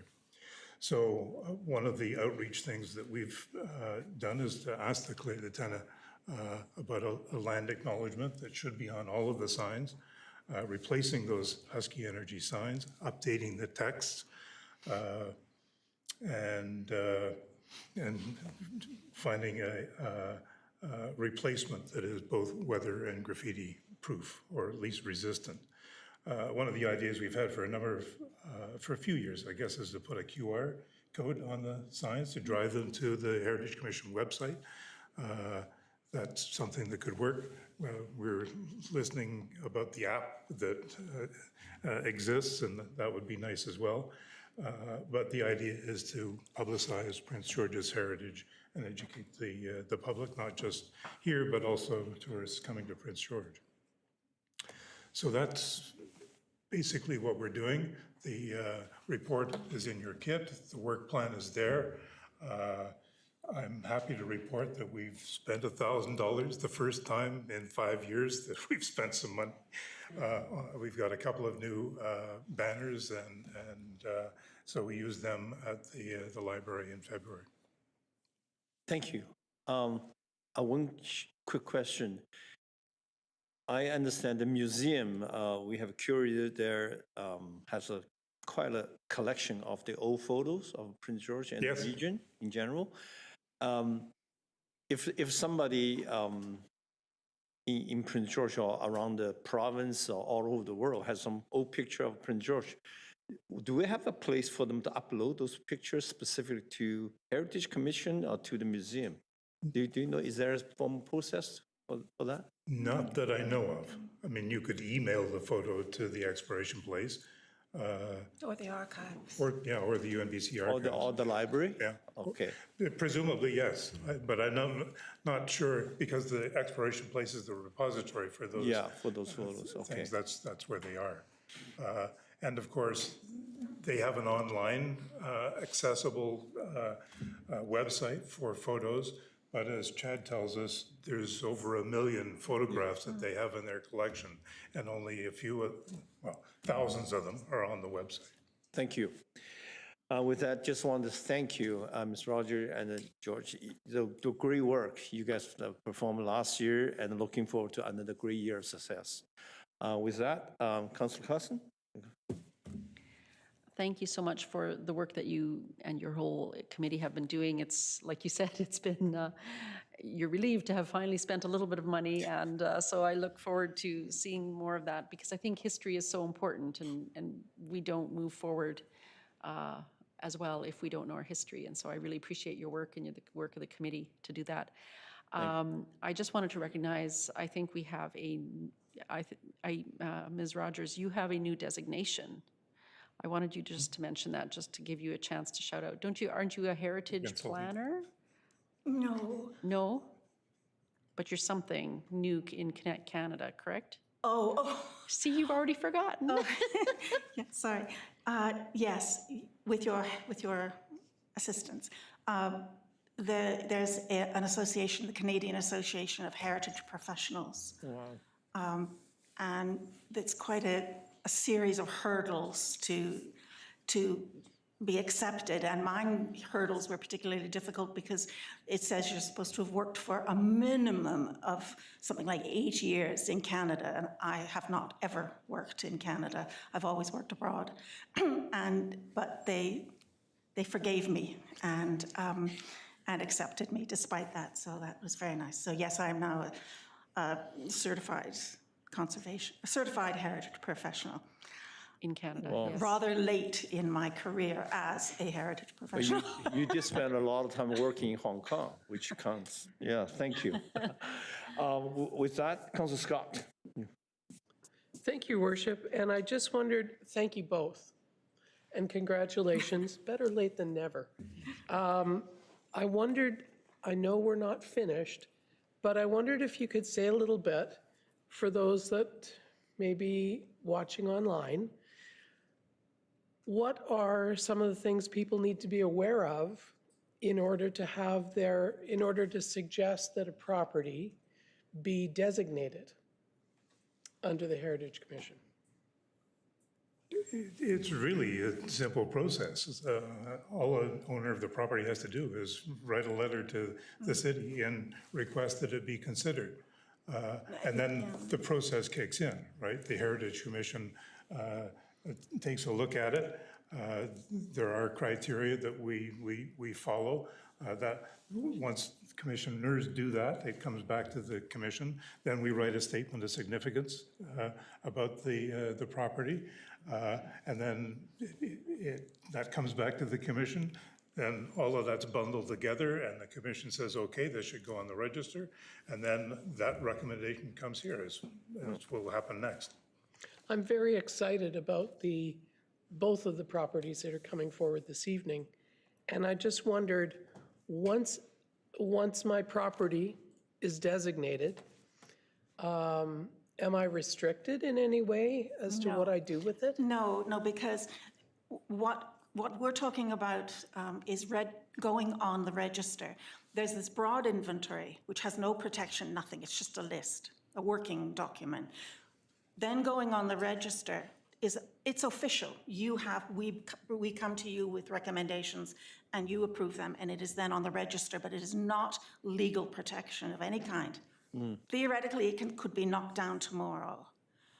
All it is it sets up a red flag in the planning process so that people are aware, and they can say to potential developers and so on, do you realize you have a heritage property on the land that you're looking at?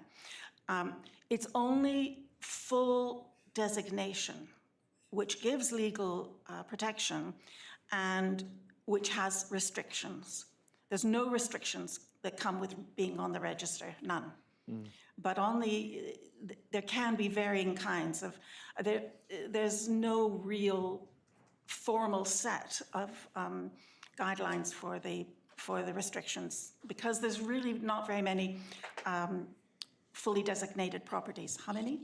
4 or 5. Yeah, and they are all government owned properties. They're not, none of them, I don't think any of them are private. So you don't know, as long, on the register, you don't need to worry about limitations. You can paint it purple and, and put up a viewing tower or strobe lights, it's okay. Feel free. Oh, you've given me ideas We now. can't do anything about it except complain. Yeah. I really appreciate you taking the time and expertise to share that information with everyone. That is a question that was asked a lot when we were in the schoolhouse, and all these 700 people came in, and quite a number of people, especially those from Prince George, were asking, I have an old house, but if it goes on the register, does that mean I can't, ever sell it, or I can't rent it, or I can't do this or that? So it is something which needs wider. I'm also hoping that by extension, once something goes on there, that there is more mindfulness about maintaining the history and information about the property and what it's been and what it is, and therefore what it could be. So the idea behind the public engagement campaign mindfulness. Yeah, is just that. Of the 500 things that are on the inventory, very few of them. There's only 15 things that are on the register, and we'll talk about the 2 new ones coming up. But there's a lot more to heritage in Prince George than just old buildings or a couple of tree-lined streets. And so we're going to be asking people, think outside the box. There are all sorts of possibilities for heritage, whether it's a neighborhood, whether it's a view line, whether it's transportation history, whether it's educational history. I mean, the retired teachers have been saying, put old schools on recognize it in some way, right? So whether it's recognized formally on a register, or whether we recognize things like the Exploration Place and Library did in 2010 with the 100 icons, that kind of stuff needs to be publicized in Prince George to celebrate the heritage that we have. Wonderful. Thank you. Thank you. Ms. Anderson, 1 or 2, can we combine, or has to be separate motion? Separate, please. Separate, please. Councilor Sampson. Thanks very much, Mayor Yu, and thank you both. And thanks, Bryce, as well, for your support of the committee or the commission. But appreciate Councillor Scott asking that question. I think there is hesitation from folks to pop their head up and start asking questions out of fear of what does it restrict on my property. But I think that really helps, and if we can help communicate that, I think that is a good message to share out.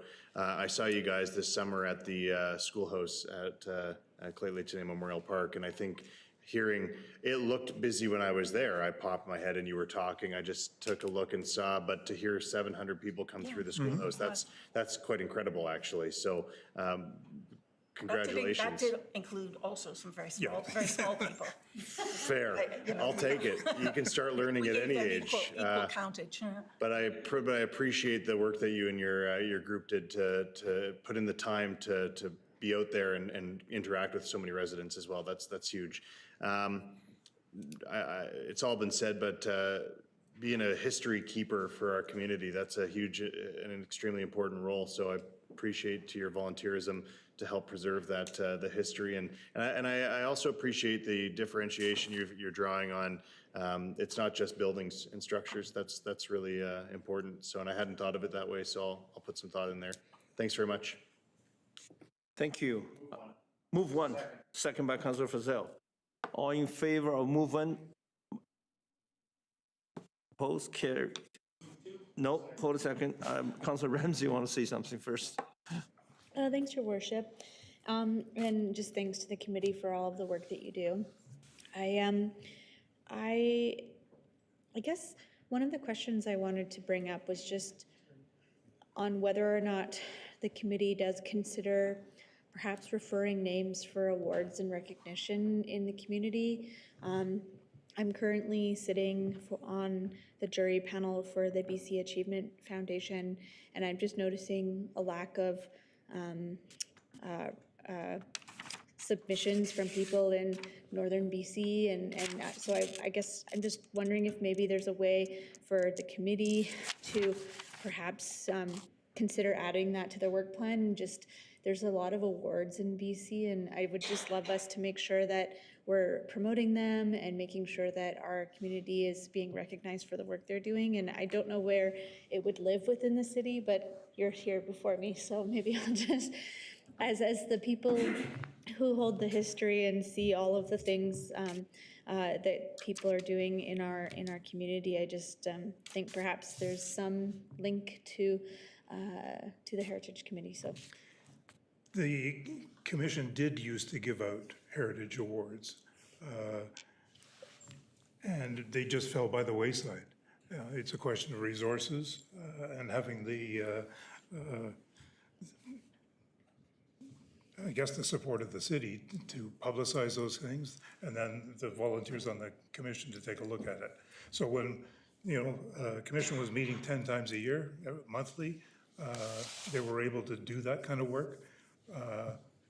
With 4 meetings a year, we focused on signs and the register, and that's about as much as we can handle right now. understandable. I guess my point is not about doing that work in-house, but just utilizing the organizations across the province that already do that type of work, and making sure that when the intake period for recommendations comes up, that we have good candidates that we can refer to those positions to recognize the good work they're doing in our community. I think one of the real landmarks for Prince George is going to be that when the day comes that we can nominate and win a provincial, national, or even international prize for community-based conservation work, and a project, an actual on-the-ground heritage project, where we achieve something, where we work with other groups, where a bunch of groups get together, find the money, and do a project. And there are, like you say, there are opportunities. There's all sorts of organizations at all levels, from sort of, UNESCO on down, who reward quality projects and acknowledge them and give them a lot of coverage.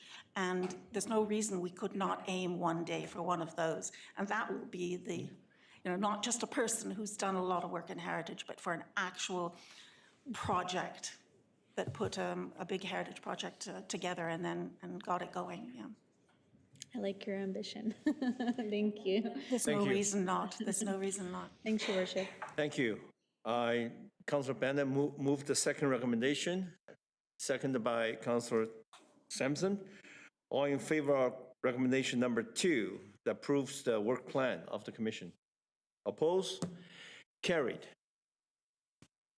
Okay. Thank you, and also all the committee members here, and your work is valued. And as Prince George getting bigger, older, your work has become even more important. Thank you. So the next piece of this is is your approval of the 2 properties that we are proposing to put on the register. And just a bit of background, this slide talks about the register being established in 2007. So the commission started in 95, and it took them almost 12 years to set up a register. And if you remember my presentation last year, old houses were coming up and nobody knew what to do with them, right? How would you designate them? And it goes back to the question of what restrictions are on them. So the city has adopted one where there's very little restrictions on what you can do. And the commission has, as you see, 15 entities that have been on in the last 18 years. So not a huge number. Several of them are old houses that are still around. Some of them are commercial landmarks. And And then there are others, like, and a lot of these are Trelmoro buildings, and going back to the 1910 schoolhouse, right? So those things are on the register. So the commission, as I understand it, used to say, from the information that they had, the inventory that was there, what should be on the register. And they would reach out to various entities, whether they be churches or businesses or homeowners, and say, look, we think your property should be on the register. So this was done with the Knox Church in 2016. Trelmoro led that. Trelmoro wasn't around in 1922 when the original church was built. And in fact, the proposal at the time was just to deal with the old church. But Trell was the architect for the addition to the church in 1955. And actually, the church services moved from the church to the annex, if you want to call it that, shortly after that. And then in 2019, I think it is, when the proposal came before council, the congregations of Knox and Trinity were coming together. And they hadn't consulted with the Trinity folks, so it went, by the way. And then COVID hit and it fell into the abyss. So I knocked on the door last year and said, and met the Reverend Dr. Bob, and said, have you heard, anybody been in contact with you in the last few years? No. Well, so we restarted the process. And so that involved a site visit that we did in early July, a fascinating tour of both sides of the building, and including the belfry and the tower, the bell out front that the tower couldn't hold because it's so heavy, the annex that apparently Trell put hooks on the four corners so that the thing could be lifted out by a helicopter and moved somewhere. That hasn't happened. And then Just in case? Just in case. And then, it was a hopping place for teenagers in the 60s and 70s in the basement of the addition. So it's gone through the process.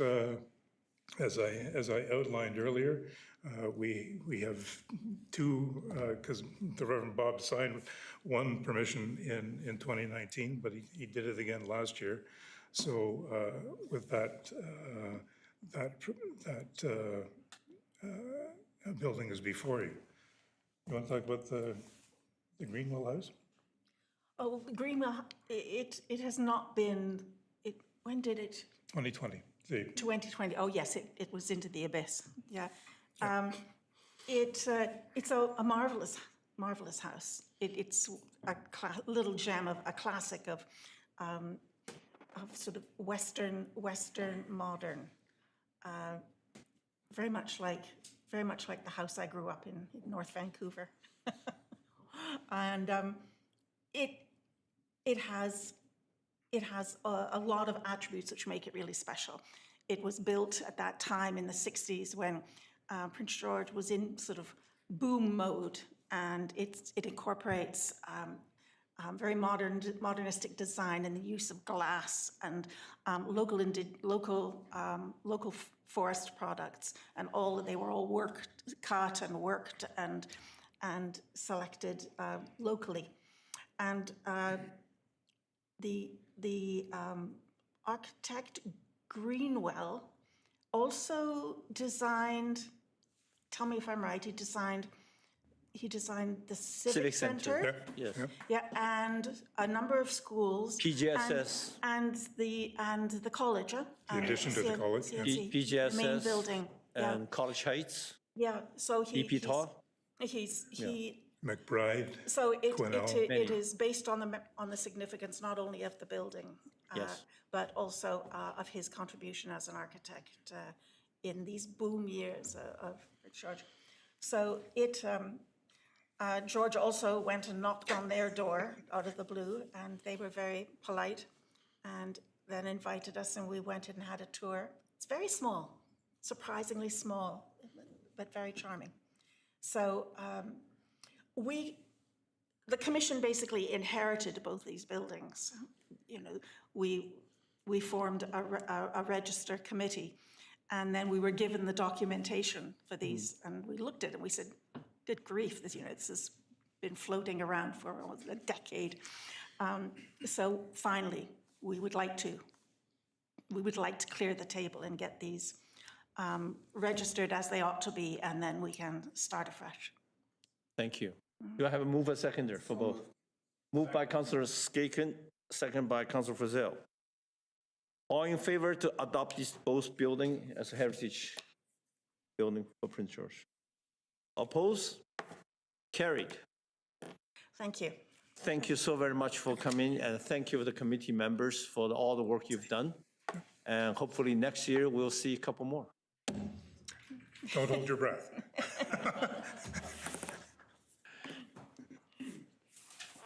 Ask, we shall receive.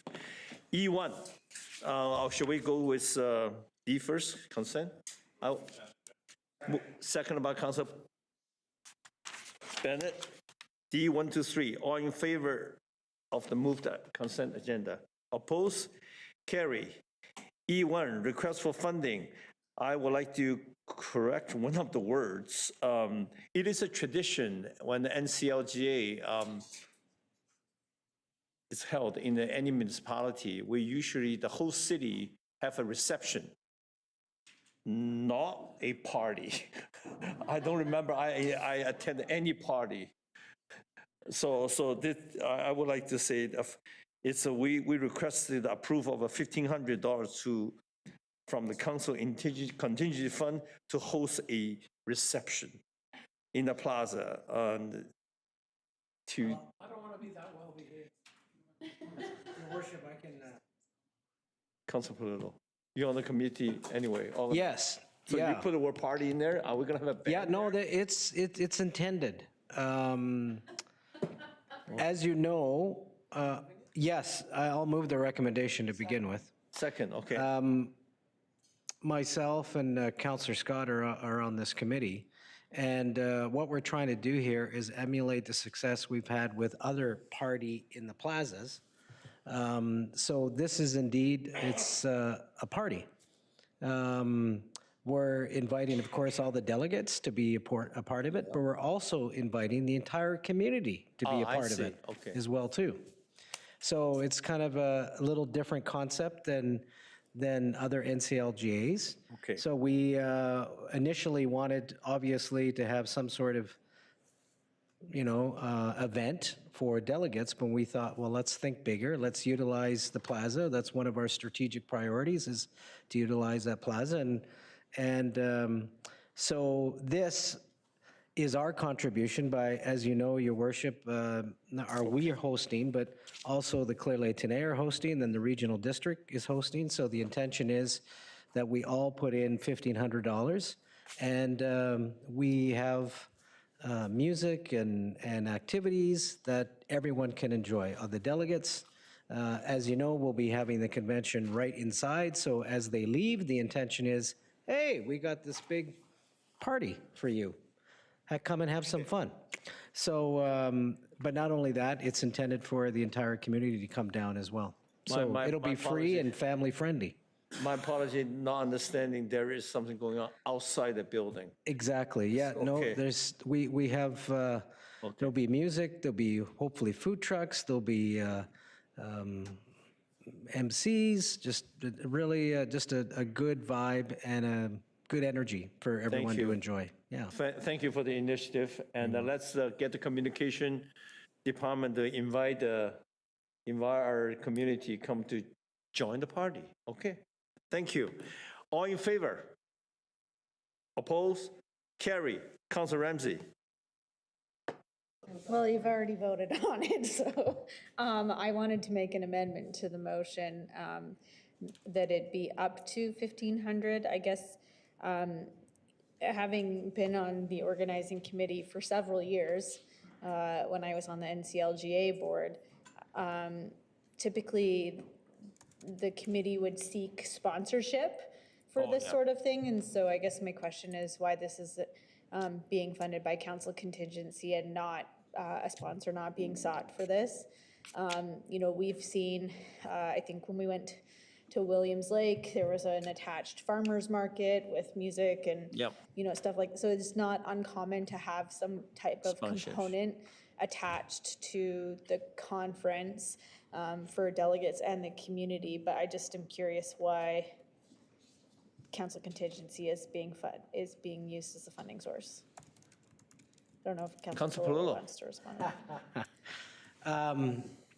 There was some discussion about that, but I'm hesitant. I know Claire, our communications was part of that meeting where we discussed it.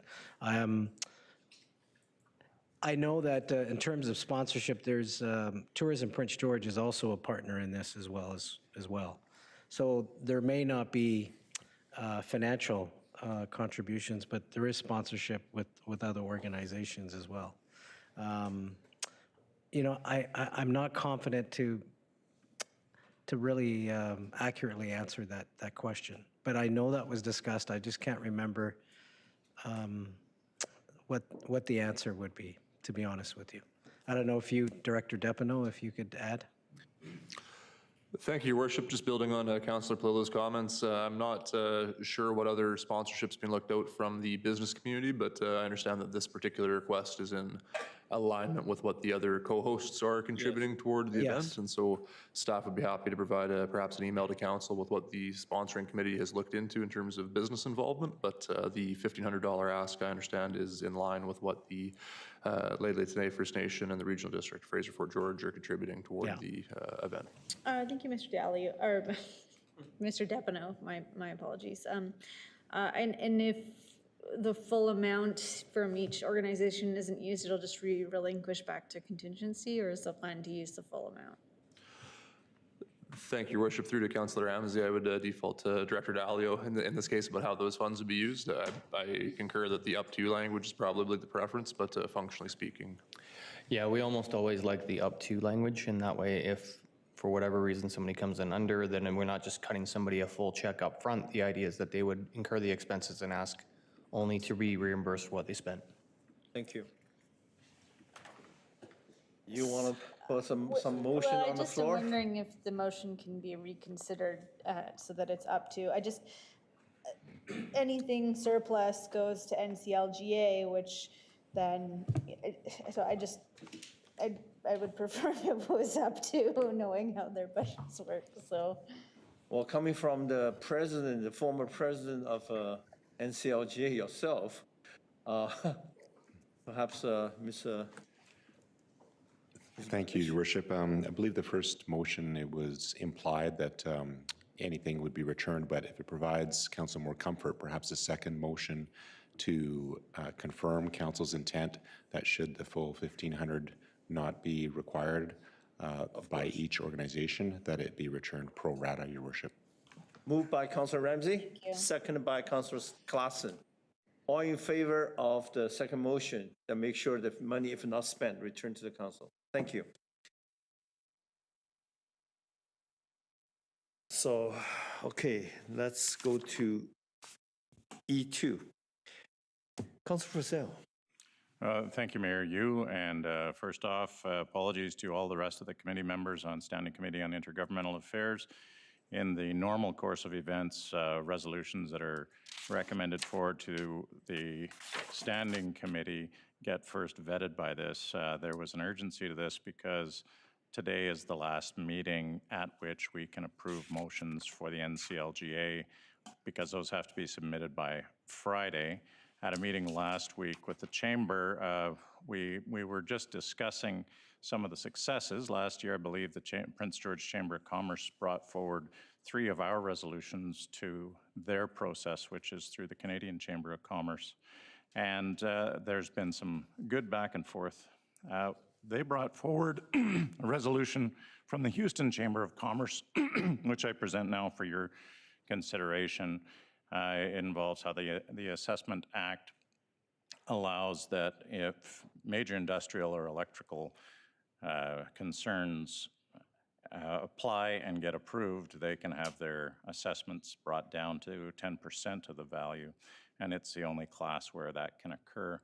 The business community, and Prince George Chamber of Commerce prides itself as being the voice of business for Prince George.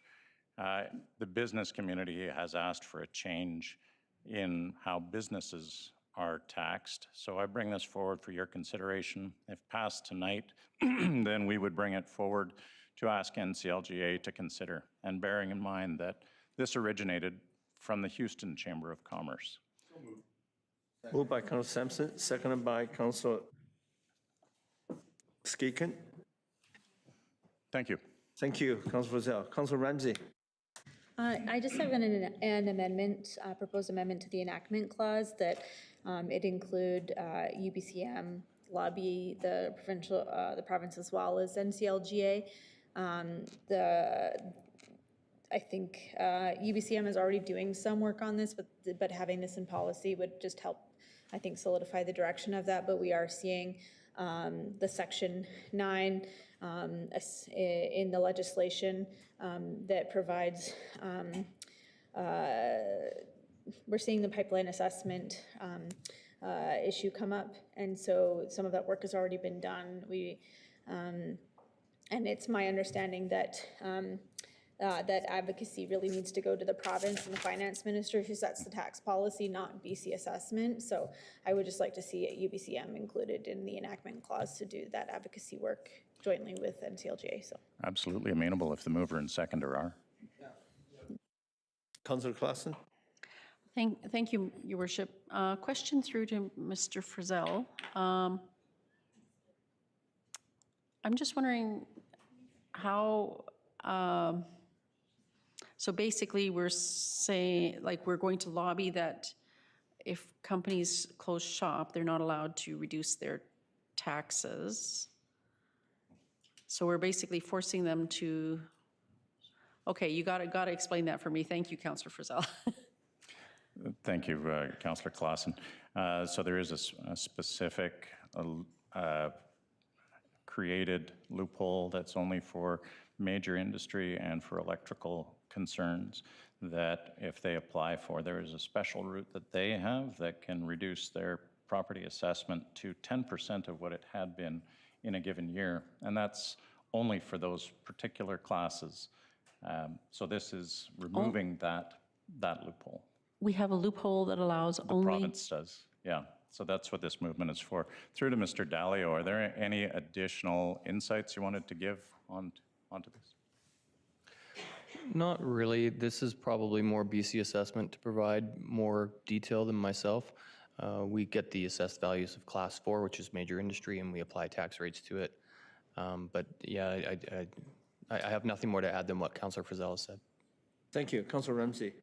Yeah, I would just add, Councillor Claassen, the issue we're seeing is there's not a lot of heavy industry properties inside community boundaries anymore. And so what's happening is industry is shutting down and they're not relinquishing those properties to become like other businesses because they can apply for the downgrading through BC assessment. So you essentially have a significant number of heavy industry properties that aren't being used for what they're zoned for, and they're just sitting there vacant and empty because they have been able to apply for this downgrading in the tax assessment.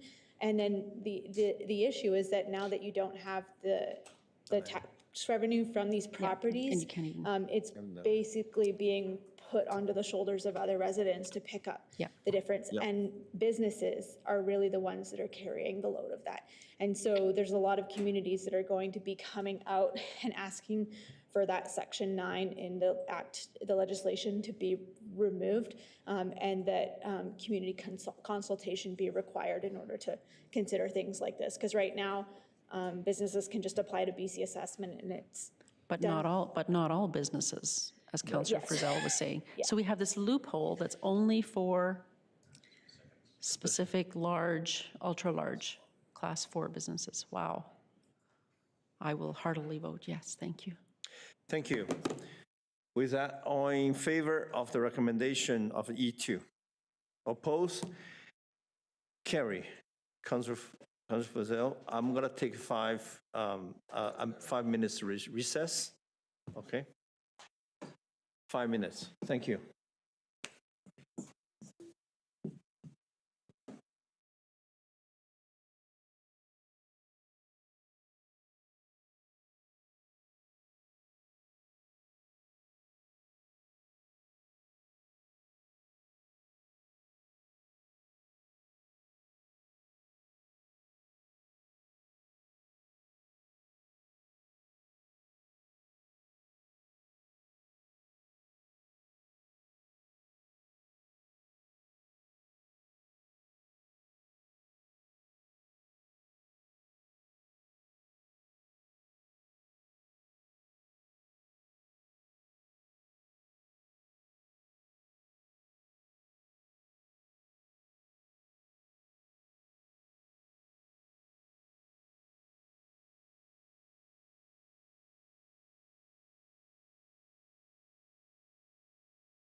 Councillor Frizzell, due to a family matter, have to leave the meeting.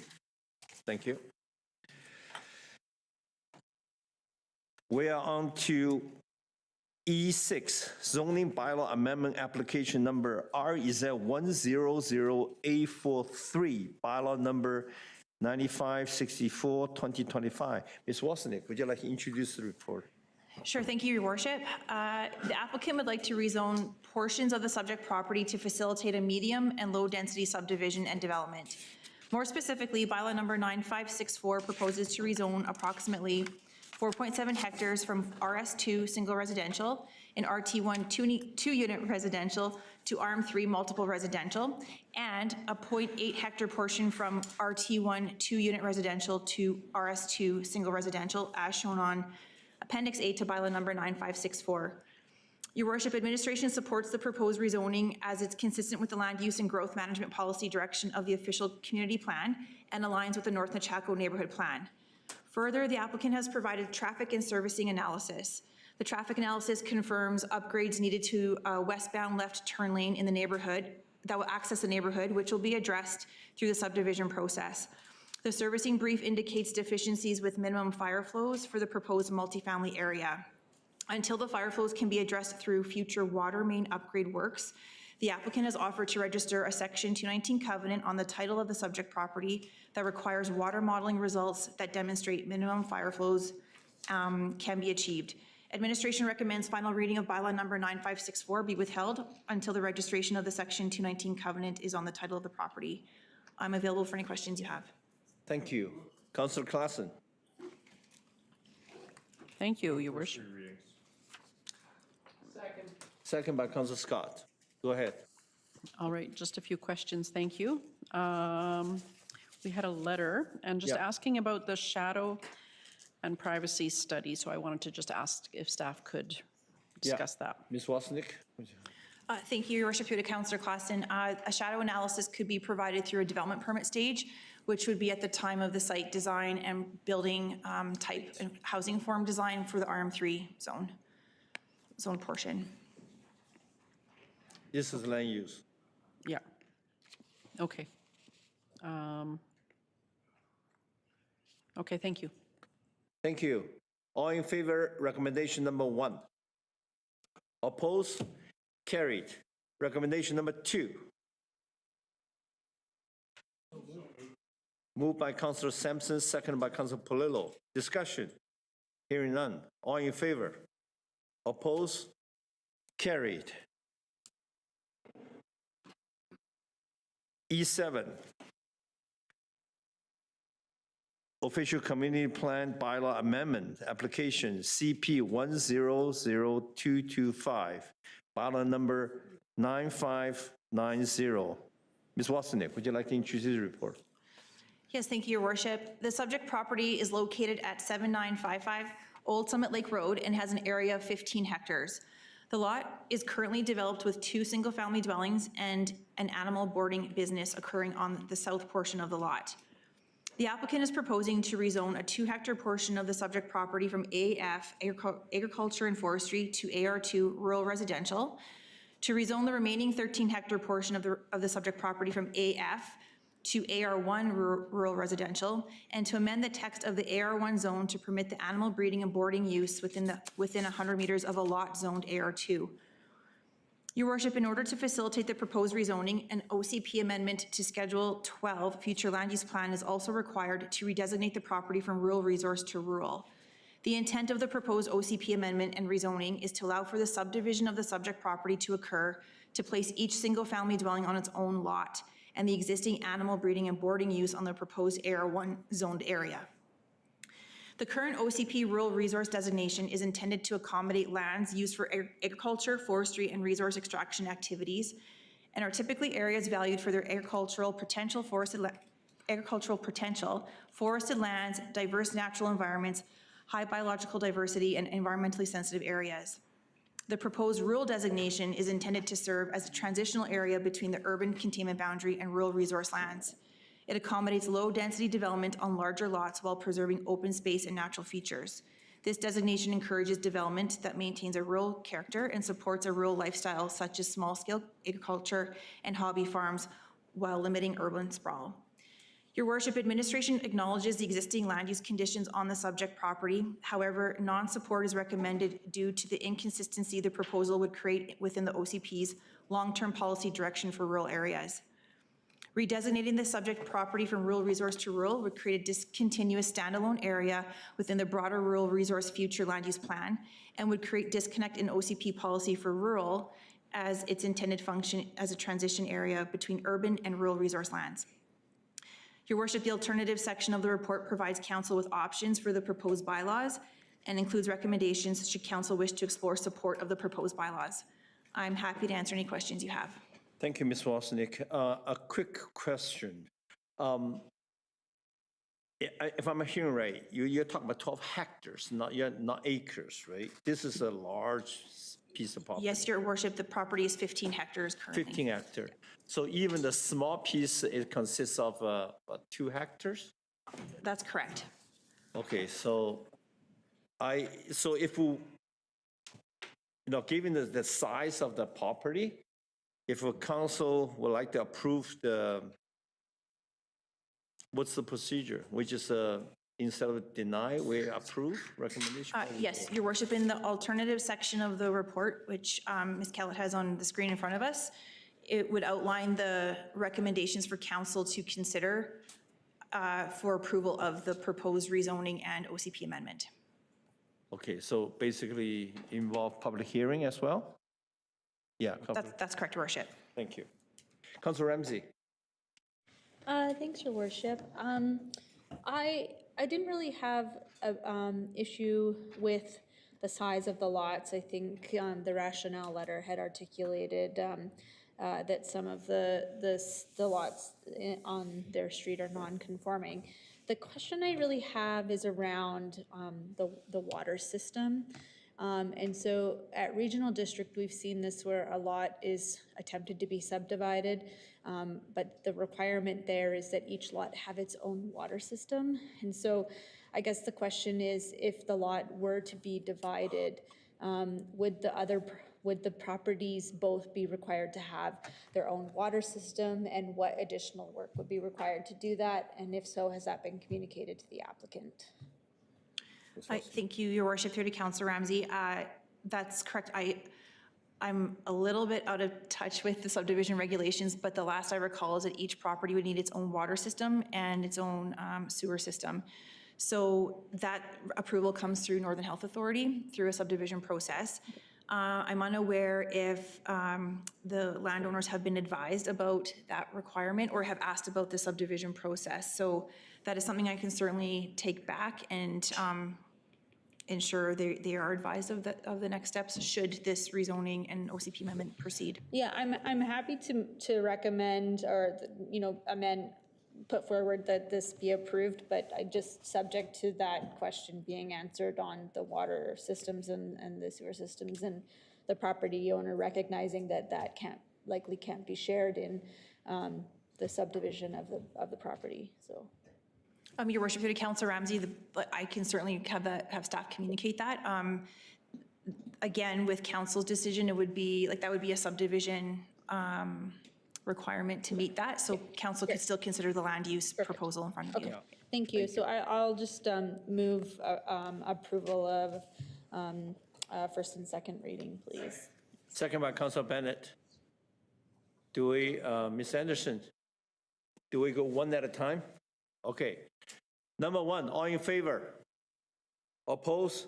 Carry. Councilor Bennett. Thank you very much, worship. I was in the queue with another question, but I don't think I'm necessarily. I can probably be asked here, and this was just again one of kind of the arguments was around the other. One of the kind of the arguments was around the other sides of the properties in the surrounding area, and that many of them are non-conforming to the current OCP. So I basically just wanted to verify with staff that statement was accurate, that would not necessarily change the form of the area. But again, I think based on the vote and where this is going, I think that question is probably moot now. But if Ms. Wozniak has anything to add. Nothing to add, Your Worship, through to Councillor Bennett. I'll move recommendation 2. Second by Councilor Polillo. All in favor, 2. Opposed? Carried. 3. Move 3, Councilor Klassen. Second by Councilor Scott. All in favor, 3. Opposed? Carried. 4. Move 4, Councilor Sampson. Second by Councilor Skaken. All in favor? Opposed? Carried. 5. Move 5. Second by Councilor Ramsey. All in favor, 5. Opposed? Carried. 6. Move 6. Move 6, Councilor Scott. Second by Councilor Sampson. Just a All in question. favor? Sorry, Your Worship, just a question on. Your question, Councilor Bennett. Thank you. Through to administration, just looking at, because of the size of the lots that we're dealing with in this area of the community, I'm just wondering if the existing notice distance period is appropriate, or if we need to extend it just to accommodate the neighbors who this would be impacted. Public hearing will be. Your Worship, through to Councillor Bennett, the Exhibit A to the CP 100-225, I believe, has been prepared to meet the 30-meter boundary. In this case, it may be appropriate because these are large, very large parcels within a rural area. However, if council would like to extend that, we would take council's direction to do so. Yeah, primarily I'm looking at the couple other bordering properties who would not necessarily be so kind of where the cursor is now. And then basically I think it's those 4 properties on the corner. So is it, I guess, would it be appropriate to then either extend the notice period or the notice distance, or is there an ability to basically say the notice, the 30 meters plus any bordering properties? Like, would that be an appropriate, we've never done it that way, but I'm just wondering if that would meet the need, or do we need to put a distance? Thank you, Your Worship. So just for clarity, the drawing that's before you on the screen, all the gray shaded properties is what would be covered with the resolution before council now.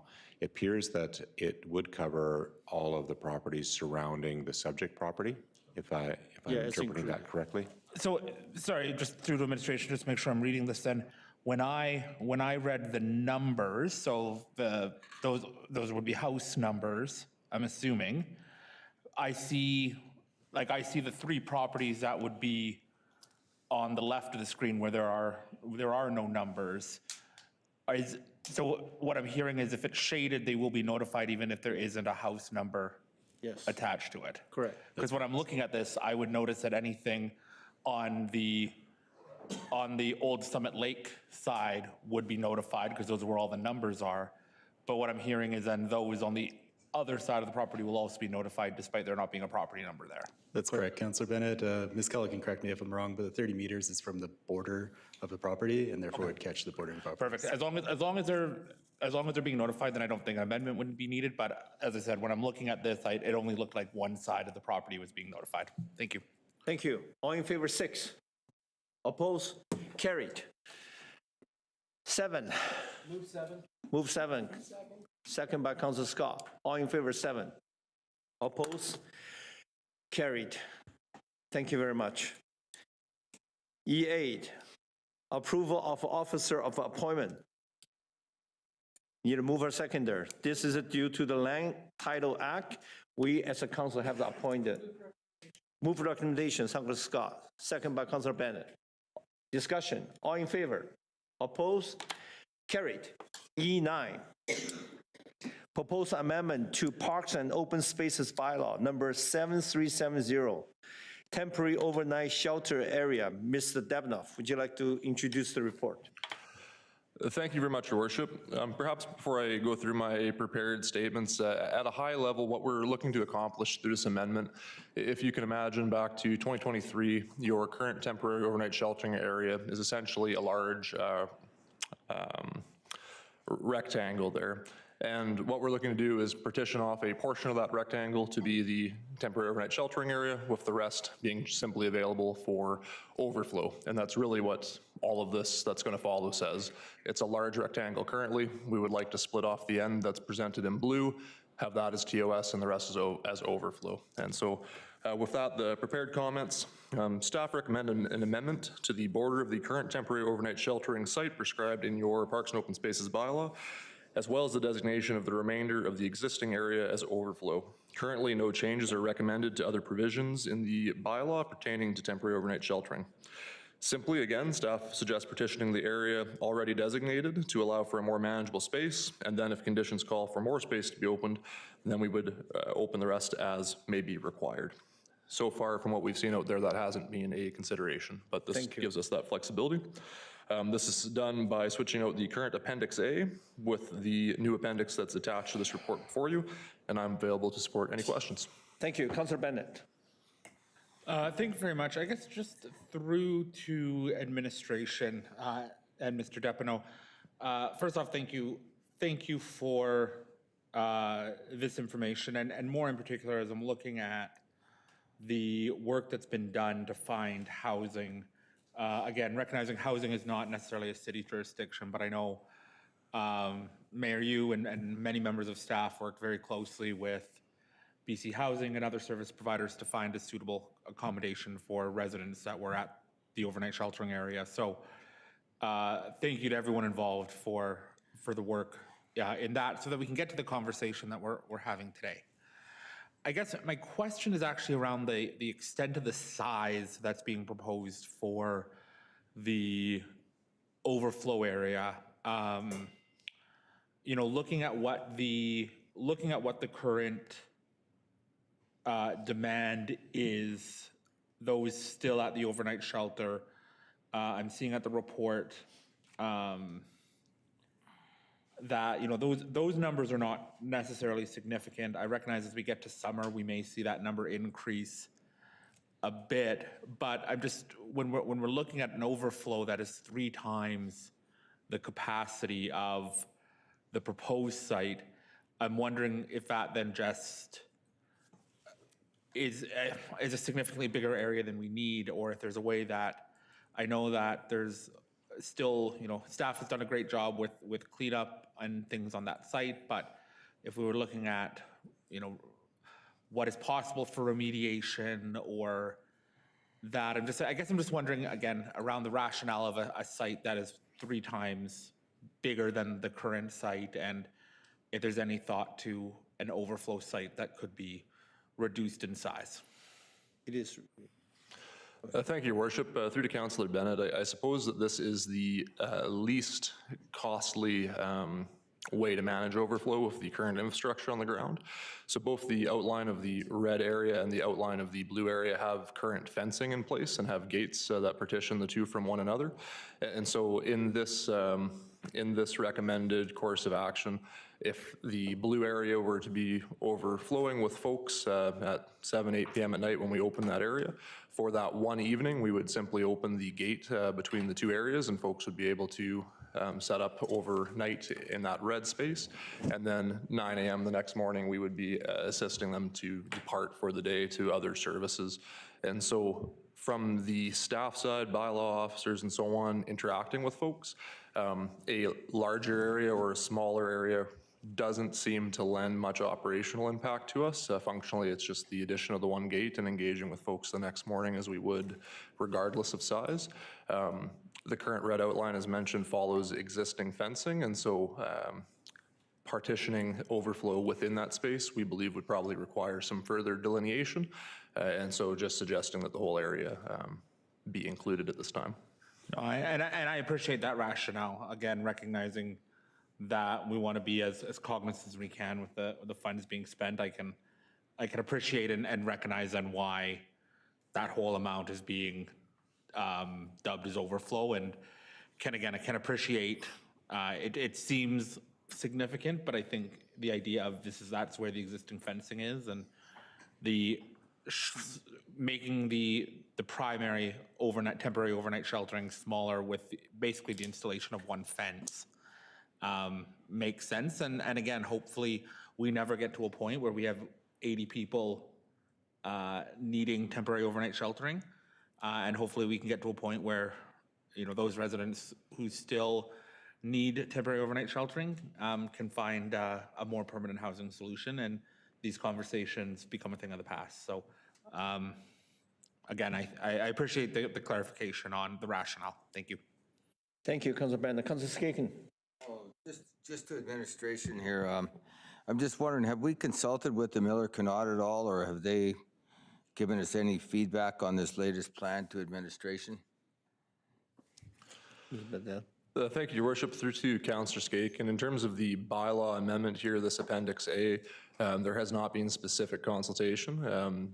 What I would highlight is that this is the present area, and this is how largely the site has been managed since the August decision of last year.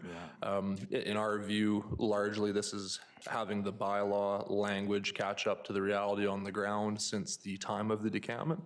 The blue area functionally has been where folks have been setting up for TOS space, and the red area has only housed those deemed to be remaining occupants in the court order until such a time that they were able to access other housing.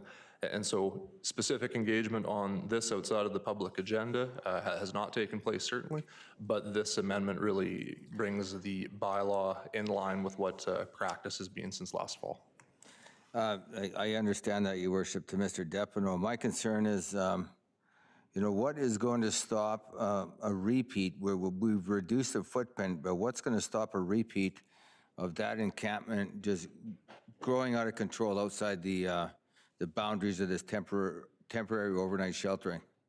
Like what will prevent, what kind of comfort can we give folks, Your Worship, that if we support this? It's overnight. Well, that's right, but what's stopping, well, okay, I'm going to ask the question here. So how much staff, how much energy is it going to take if we get 15, 20 people show up, all of a sudden, boom, they want to stay there? So we can easily say we're going to kick them out and we're going to get staff on that, but I don't think it's going to be that easy, Your Worship. So to administration, I'm just wondering, we're going to have the, I think it's the 20 spots and then some overflow. But what's going to stop it from, we cannot put our entire bylaw services resources, Your Worship, in my opinion, focusing on this one area. So I guess high level from administration, what are the plans to prevent it from growing? And sure, they can camp overnight, but what if they decide, the heck with this, I'm moving in my trailer, I got a pickup truck full of stuff that I'm going to get dumped here. What can we do? Thank you, Your Worship. I'll lead off, and perhaps others have comments around the room. Ms. Kellett, would you be able to pull up the current map that's attached to the report? Yeah. So today, right now, your bylaw, as approved, I believe in 2023, designates that red area as the temporary overnight sheltering area. And so we are looking to change that footprint to that blue site that's proposed. So right now, folks, per our bylaw, would be able to set up temporary overnight sheltering anywhere throughout that. And so we are looking to make that more the overflow area rather than the primary. So the first piece is addressing the existing regulation. It doesn't change that concern, but the first piece is trying to get that alignment between this document, this bylaw, and the new infrastructure on the ground from last fall. So that's one piece. So to say that this challenge persists sort of regardless of the bylaw amendment. The second piece in terms of responding to the encampment, what has really changed was back at the Justice Hinkson decision, we weren't able to exercise our bylaws in the same manner that we have been permitted to post the August decision from Justice Elwood. And so for a period of time, we were not allowed to enforce our Parks and Open Spaces bylaw and the overnight provisions in there and compel folks to move along if they were not following the provisions of your bylaw. Thanks to the significant investments that the city and the province have made, whether that be the former North Star or the 3rd Avenue facility, First Avenue, all of the other housing investments, the decision was made that we could now enforce Parks and Open Spaces. And so when folks show up, vehicles are not allowed, trailers are not allowed. If folks are bringing items that they're not removing from sites by that 9 a.m. the next morning, they would be disposed of. and folks that aren't complying, unfortunately, there is opportunity to escalate from bylaw to law enforcement and otherwise. Of course, that's not the intent. We start with outreach, we start with education and so on, but enforcement of the site to stop it from returning to conditions that folks are familiar with from previous years would be a daily occurrence. So enforcement of your bylaw is the big difference, that we're permitted to do that. And in terms of the staffing resources, it is a concern, but it is one that the department feels we need to engage in. And so currently the bylaw 1's your downtown unit.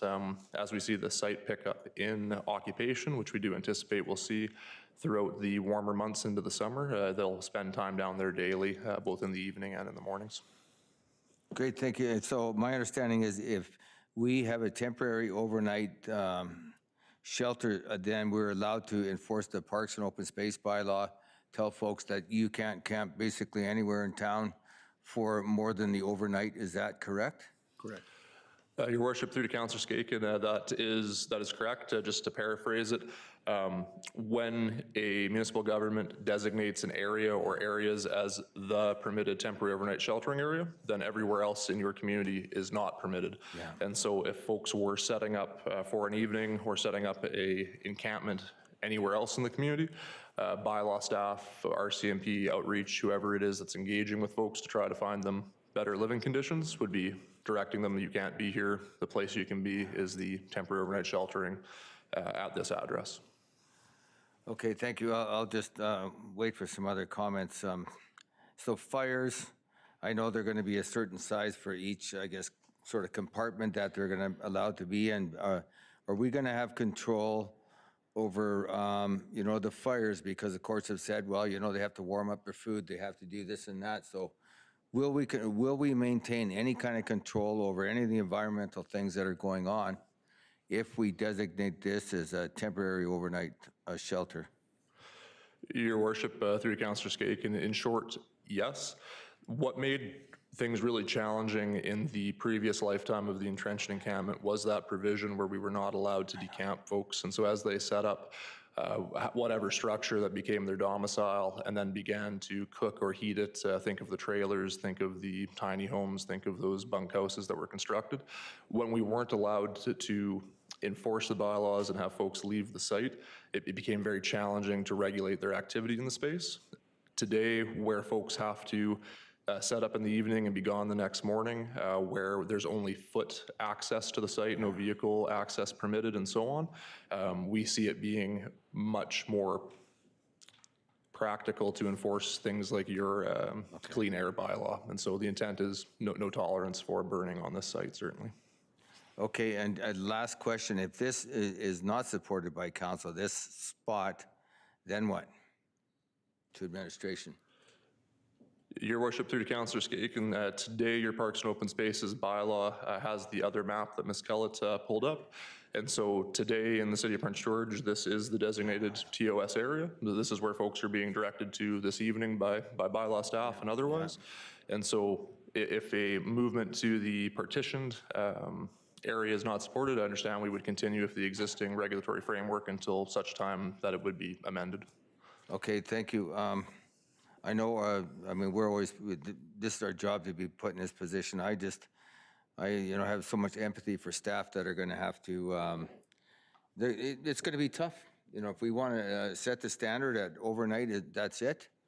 And you're going to have to move on. It's going to be a tough job with our staff, so for our staff. So anyways, I appreciate all the work, Mr. Depineau, for you and your staff, and I'm just going to see what my colleagues have to say.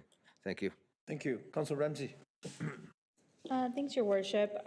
I think I would just say that it is frustrating to have a overnight temporary sheltering area. You know, we've done a lot of work to decamp the encampment and find onboard, supportive housing. We've brought on a significant number of units. We've ponied up cash for the temporary housing site. You know, council has done a lot in this regard, and to have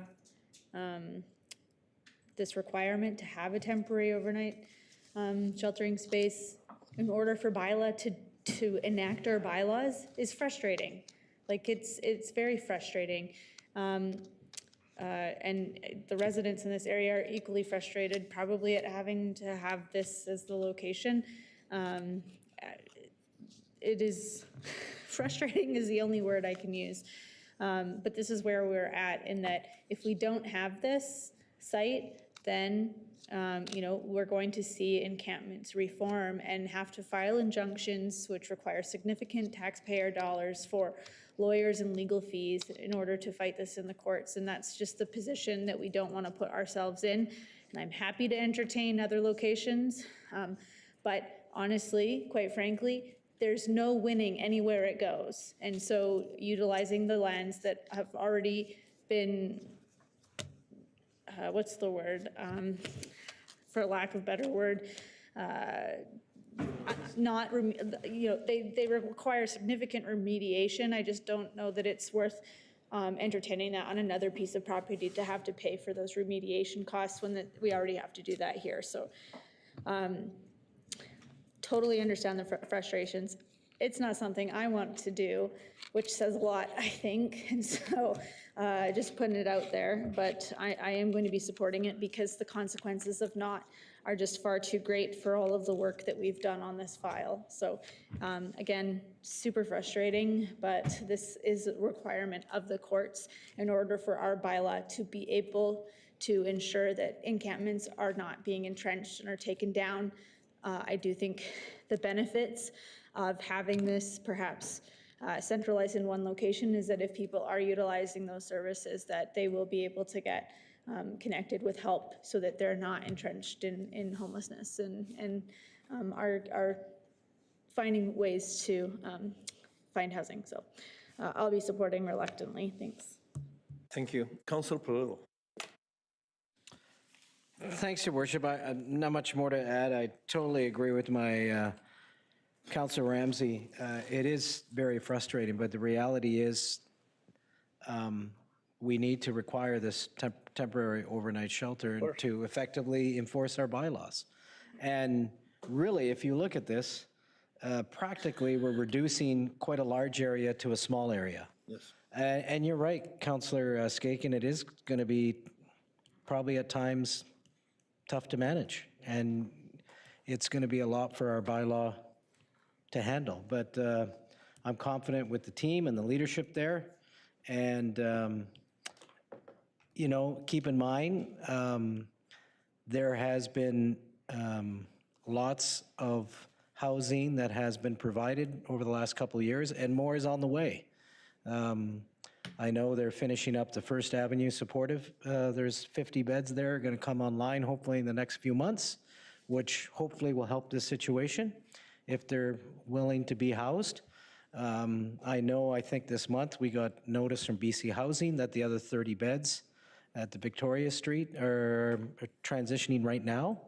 So hopefully this will help that situation. And I really feel for those residents along Patricia Boulevard and the Miller Addition. It's certainly, I can understand that they're concerned, but this is the best that we can do under a really frustrating, unfortunate situation. It will be fenced, correct? It's fenced already. It's fenced, but this temporary overnight shelter will be more fenced. There'll be really defined spaces, managed. Our staff will be there day and in the evening and in the morning managing it. So to me, this is, I think, the next step in our strategy that we've been working on, quite frankly, as council for the last 3 years. So I'll be supporting it. Thank you, Worship. Councilor Sampson. Thanks very much, Mayor Yu, and appreciate the comments so far. And I do want to say I appreciate staff's work on this to date. It's been a tremendous amount of work that the city's undergone to get to where we are today, and I think that should be recognized. This is went from one of the worst, most entrenched encampments in the province due to inadequate provincial policy to what we see today, which is miles ahead of where we were. That's a win. What's not a win is the fact that we're still put in this position to require camping in our municipality, and I think that's a failure of the province of BC. It's not something that's uniform across the country, but we see it here in BC. The province is putting municipalities in this position that in order to enforce our bylaws, we have to bail them out of their abdicated responsibilities of providing adequate housing for people in our province. And municipalities are not set up to manage this. That's not what we're here to provide. We're here to provide your everyday services, your roads, water, sewer, garbage. That's what municipal recreation, not housing, not social services. Our staff are not equipped for this. And so this is going to come at a major cost to the taxpayer of Prince George, and is going to mean that we go without things that we shouldn't have to go without. Just because we're a regional hub, Mayor Yu, just because we're the capital of the northern part of our province, we carry this burden, and that's not right. That's a provincial responsibility, and the province needs to step up like their counterparts across the country. Now, do I think this is an improvement over what we've had before? Yeah, so I'm with my colleagues. I'm frustrated, but I'm trying to find how do we play within the rules but still be able to enforce our bylaws? How do we meet the expectations of the legislation that we work under, but still be able to enforce our bylaws the best we can? My question, probably through to Mr. Depineau,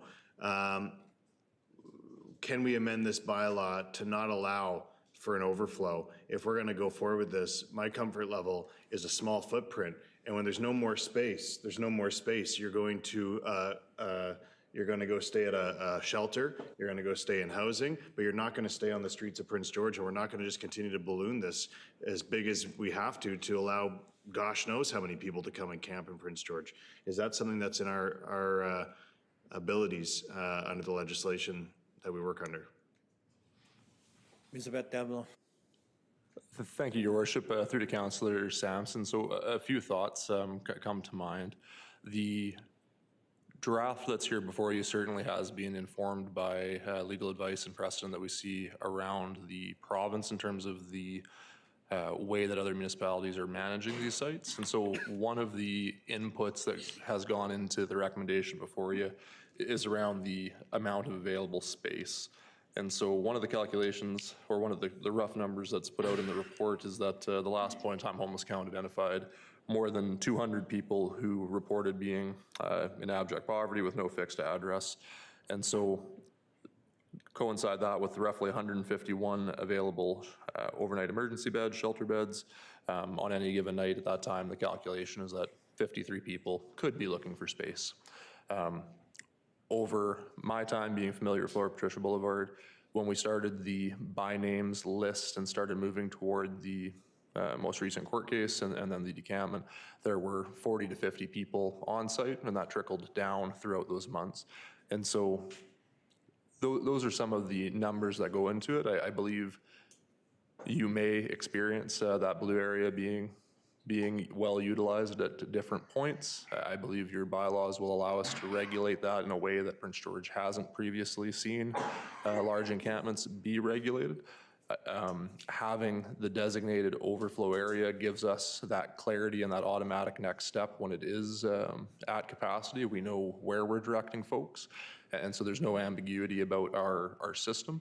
And that is the advice that we've received from those who are dealing with this in Kamloops, Kelowna, bigger centers, as well as the, again, legal review that's gone into the bylaw. So staff certainly would recommend to you to have a designated overflow area to accommodate those 50+ folks based on that calculation. But perhaps, Mr. Babich, if you have additional comments to. Thank you very much, Your Worship. Just to build on everything Mr. Depineau said, I totally agree with the overflow area is advisable to mitigate the risk against another encampment becoming entrenched, with the argument being that there has not been a sufficient temporary overnight sheltering space that's been designated by the city. So administration feels this is the most prudent approach to protect against moving towards another entrenched encampment, Your Worship. Thank you. Thanks, Mayor Yu, and thanks, Mr. Depineau, Mr. Babich. I think I have a different lens. I see how providing an overflow space could take the approach of eliminating the risk of an entrenched encampment, I just think we're spending the money either way. We don't let folks camp there. And I think we need to take a hard line on that. If there's no space at our designated spot, that's the only place that the city of Prince George can manage. And you're not camping on our streets if that's the case. You're going to be moved along and you're going to be sent to a shelter or find somewhere else to provide shelter outside of Prince George. But that's not satisfactory to me. So I'm not going to support the overflow piece. I have concerns about that. It's endless, and I know they won't become entrenched. We'll move them along every day. But I don't want to see that many people potentially camping next to a major business part of our community and an important, every neighborhood's important, and a neighborhood in our community that's been for years impacted by encampments next door to them. So I'm not going to support the overflow piece. Certainly not. I empathize with the folks who have, on both sides, residential and business side, who have put up with the encampment for years, and appreciate their collaboration with us. I think their support helped us get this over the finish line as well with the courts. So appreciate that, but I can't support the overflow piece of this bylaw. Mr. Depinoff. Thank you, Your Worship. My understanding in the scenario described for clarity, if the temporary overnight shelter area was at occupancy and we did not have adequate space designated for the temporary overnight sheltering for the volume of folks requiring to exercise that charter right that's been established, I would imagine that we would then be in a position where folks would be, again, allowed to set up for the evening in whatever space that they would be in. And so certainly we would direct folks and manage folks in the TOS area to the language of the bylaw. But if our designated site was inadequate, I believe it opens us up, as mentioned by Mr. Babich, to potential legal scrutiny and potential pushback on the feasibility of the city's temporary overnight sheltering system. And so that's my understanding of what would happen if we did not have sufficient designated space, is we would not be able to enforce in the face of a challenge. My understanding. Great, thanks. Yeah, thanks, Mary Yu. That's an endless game to potentially chase. Who knows how many people are going to come to Prince George? Prince George is not capable of putting up for camp endless numbers of people. We have to have a controlled space. We have that. It's based on past numbers. It can't be endless. So I'm going to make a motion to refer this conversation Intergovernmental Affairs. I'm not going to say that we shouldn't finish the vote today, but also to Intergovernmental Affairs to continue the conversation with the Premier. That's unacceptable. If the BC legislation says that we have to provide endless space for people who may forever come to our community, municipalities cannot handle that. We don't have the means. We cannot handle that. So that conversation needs to continue to happen. Yeah, I'm still not going to support the overflow. And I would also, when it comes time, I'm seeing a hand, so maybe there's a motion on the floor already. No, there isn't. I was just looking for clarity on what specifically we're referring. I'm going to deal with the motion first, and then we'll deal with the. Sorry, I don't have a motion on the floor. There's no motion. We don't have a motion on the floor yet, but I'm just saying, let's deal with this piece first, and then afterwards you make a recommendation. It's a quick motion for referral. I'm going to move that we refer the conversation of the legislation for municipal temporary overnight shelter to Intergovernmental Affairs to establish advocacy with the province. Second by Councilor Skaken. It's not an endless game that we can chase. Further, I'll get back in later, but I am going to add that we need regular updates on how this is working. I'm going to suggest monthly for the first 6 months. And then we also need a regular costing update. And I think we should be sending that bill, knowing they're never going to pay it. They're broke, but we need to be sending that bill to the province. We're pulling them out of their responsibilities, and they need to be aware how much they're costing municipalities. Thanks. Thank you. I want to hear it from the rest of the council first, okay? Councilor Scott. Thanks, Your Worship. Through to Mr. Depino. We've had the impacts of entrenched camping we've had the impacts of temporary camping in many places in our city. And we've gradually come to a more simplified approach. We also, in our journey, have had our own citizens attempting to assist these people who have been camping with a variety of materials, most of which were wholly unsuitable to the purpose of camping. And the cost of removing and dispensing of those goods fell on the city to deal with. Do we have any better sense going into 2026 that that sort of thing won't be on the rise once again? Thank you, Your Worship. Through to Councillor Scott, I think a lot of the symptoms that are described in your comments were byproducts of that entrenched nature that was imposed upon us by the BC Supreme Court with the Hinkson decision and allowing for continuous occupation of the site. And so, again, under your current bylaws, which are being forced and in effect now on the site, materials that you mentioned, couches, whatever it might be that appears there, a person and all of their belongings has to leave the site at 9 a.m. And anything that's left behind is disposed of. And so I think the volume of materials that you're going to see and the type of structures here really are that temporary language, that temporary nature. Folks have this charter protected right to have a place to lay their head through the evening hours. From that 7 p.m. to 9 a.m. is what has been established across the province is staff's understanding. And so for that period, folks will have what they have with them, and things that are left behind and the next morning would be disposed of from the site to maintain it. I really appreciate that. I find myself in favor of the item that came before us, but we'll see what happens with this other piece. Thank you. Thank you. Councillor Claassen. Thank you, Your Worship.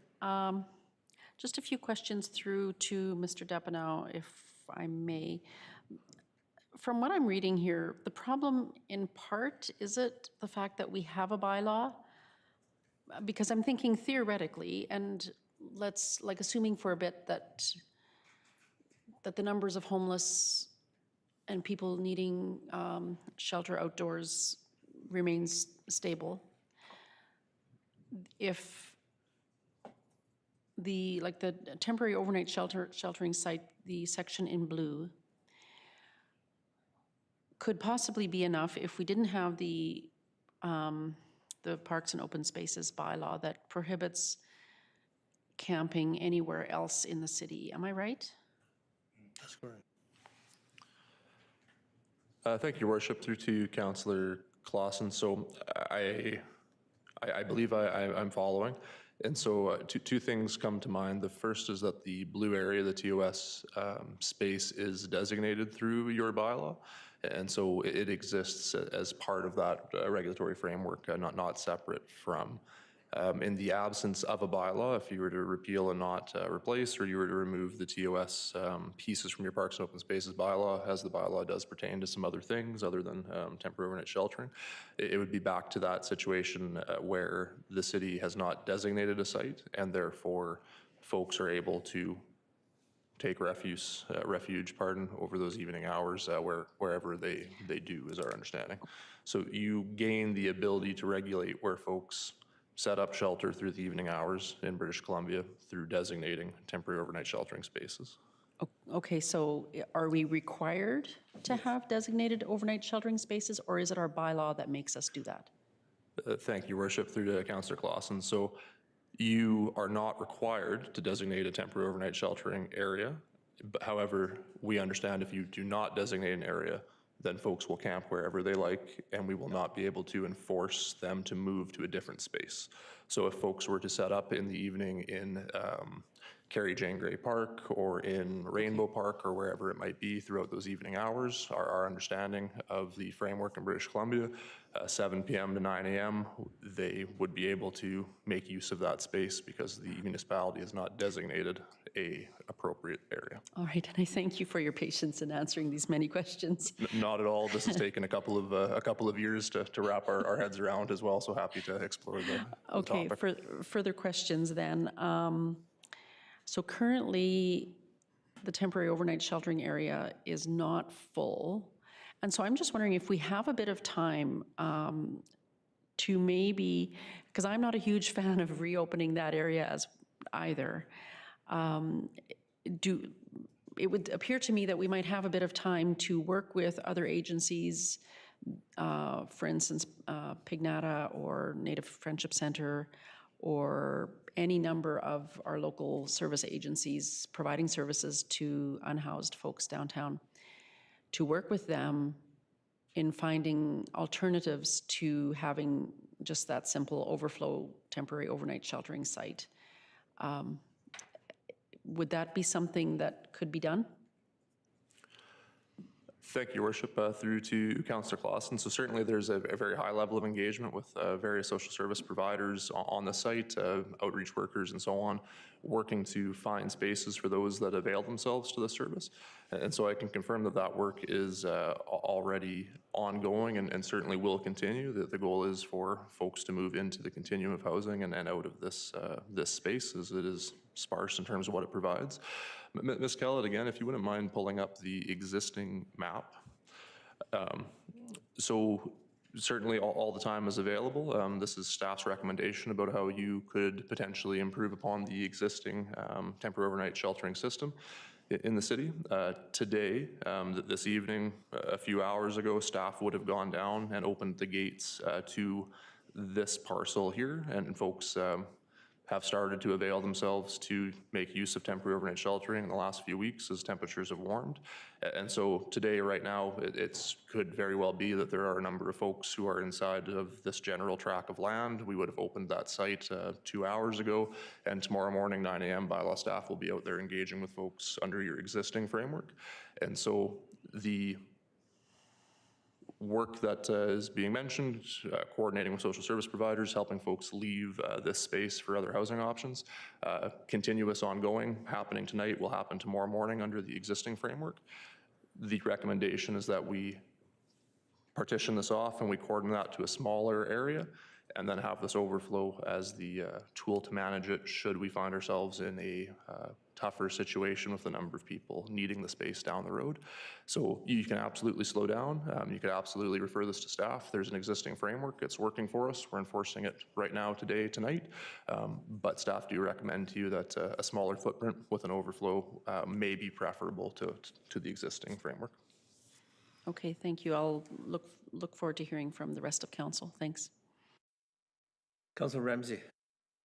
Thanks, Your Worship. Just on Councillor Sampson's point, I was just, on his motion he had put forward, I was just going to ask whether or not there's anything in the MOU with Heart and Hearth in the province that perhaps provides support on ensuring that encampments don't reform once they're dissolved. And I think being the first municipality to sign that MOU, perhaps we can maybe through that referral to intergovernmental relations really kind of talk about what post-encampment support looks like.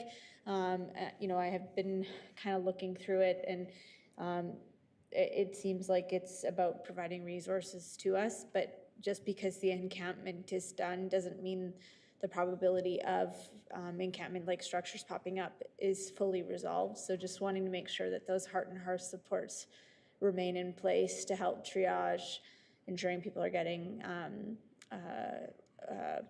housing and all of those other things. So just maybe flagging that for Mr. Depineau. Thank you.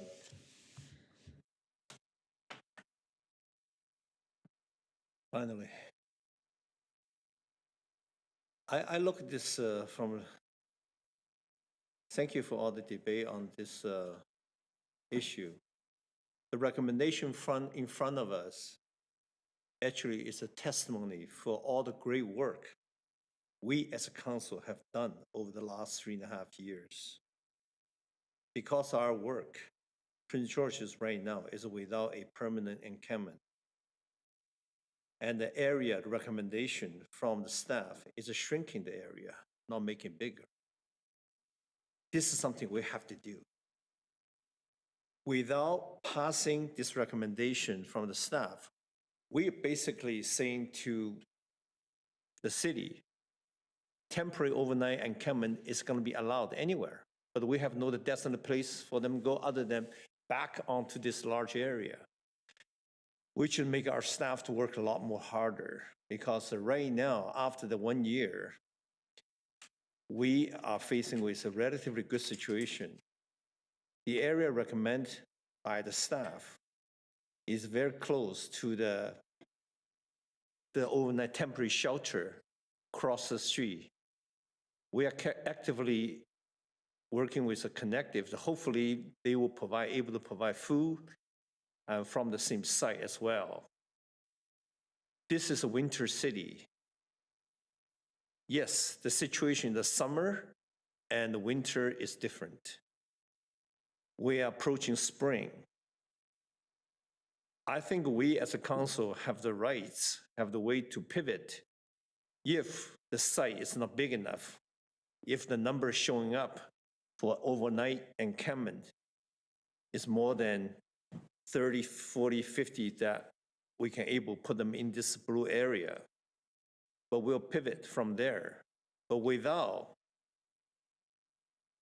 say yes to this area, we are really saying overnight camping anywhere in the city of Prince George. That is not acceptable. I know the folks out on the Patricia Boulevard has suffered tremendously over the last few years. But the situation, it is improving. It is my wish there's not a single soul will go in there. So far, the area is relatively quiet. But I cannot foresee the future, neither can any one of us. Whether it's going to be 50, 100 people seeking overnight shelter in Prince George, but we must have a place for them to go in order to enforce the bylaw in other areas of the city. We should not stop the advocacy that asks the provincial government to recognize the problem we're having on our street. We should never stop advocacy that we need more housing, temporary, assisted, all sort of housing to address the homelessness and housing need of our community. That work should never stop. But having said that,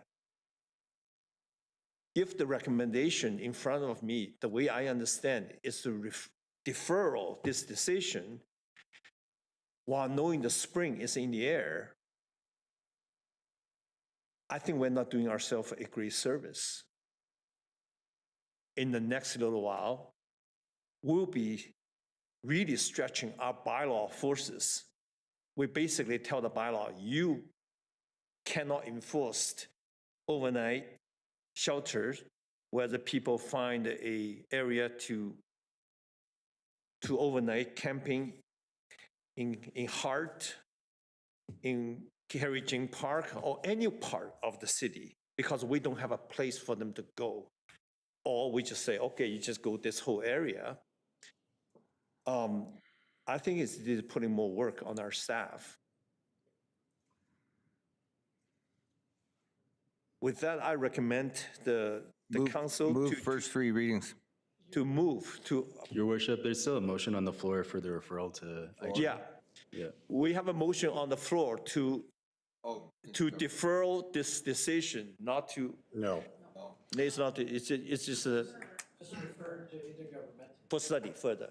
Okay. So Doesn't take that's away why that- I recommend we go deal with this piece first and then the.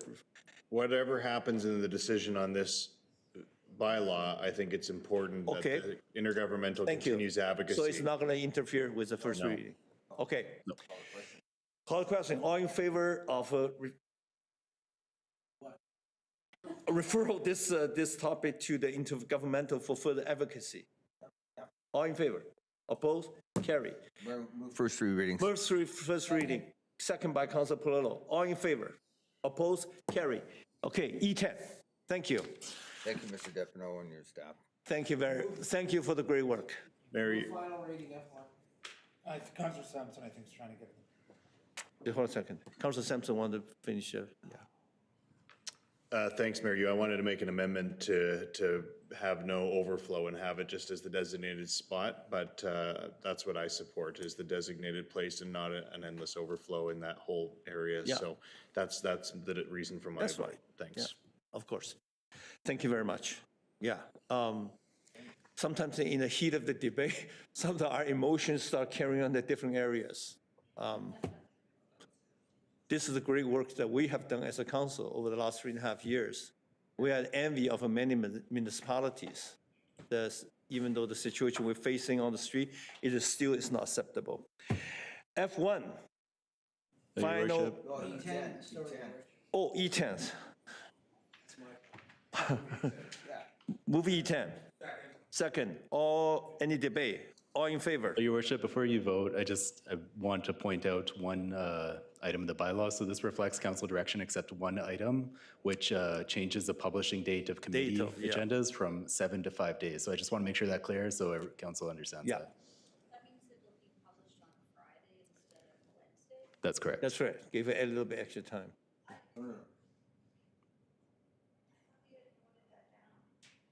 Sorry, Your Worship.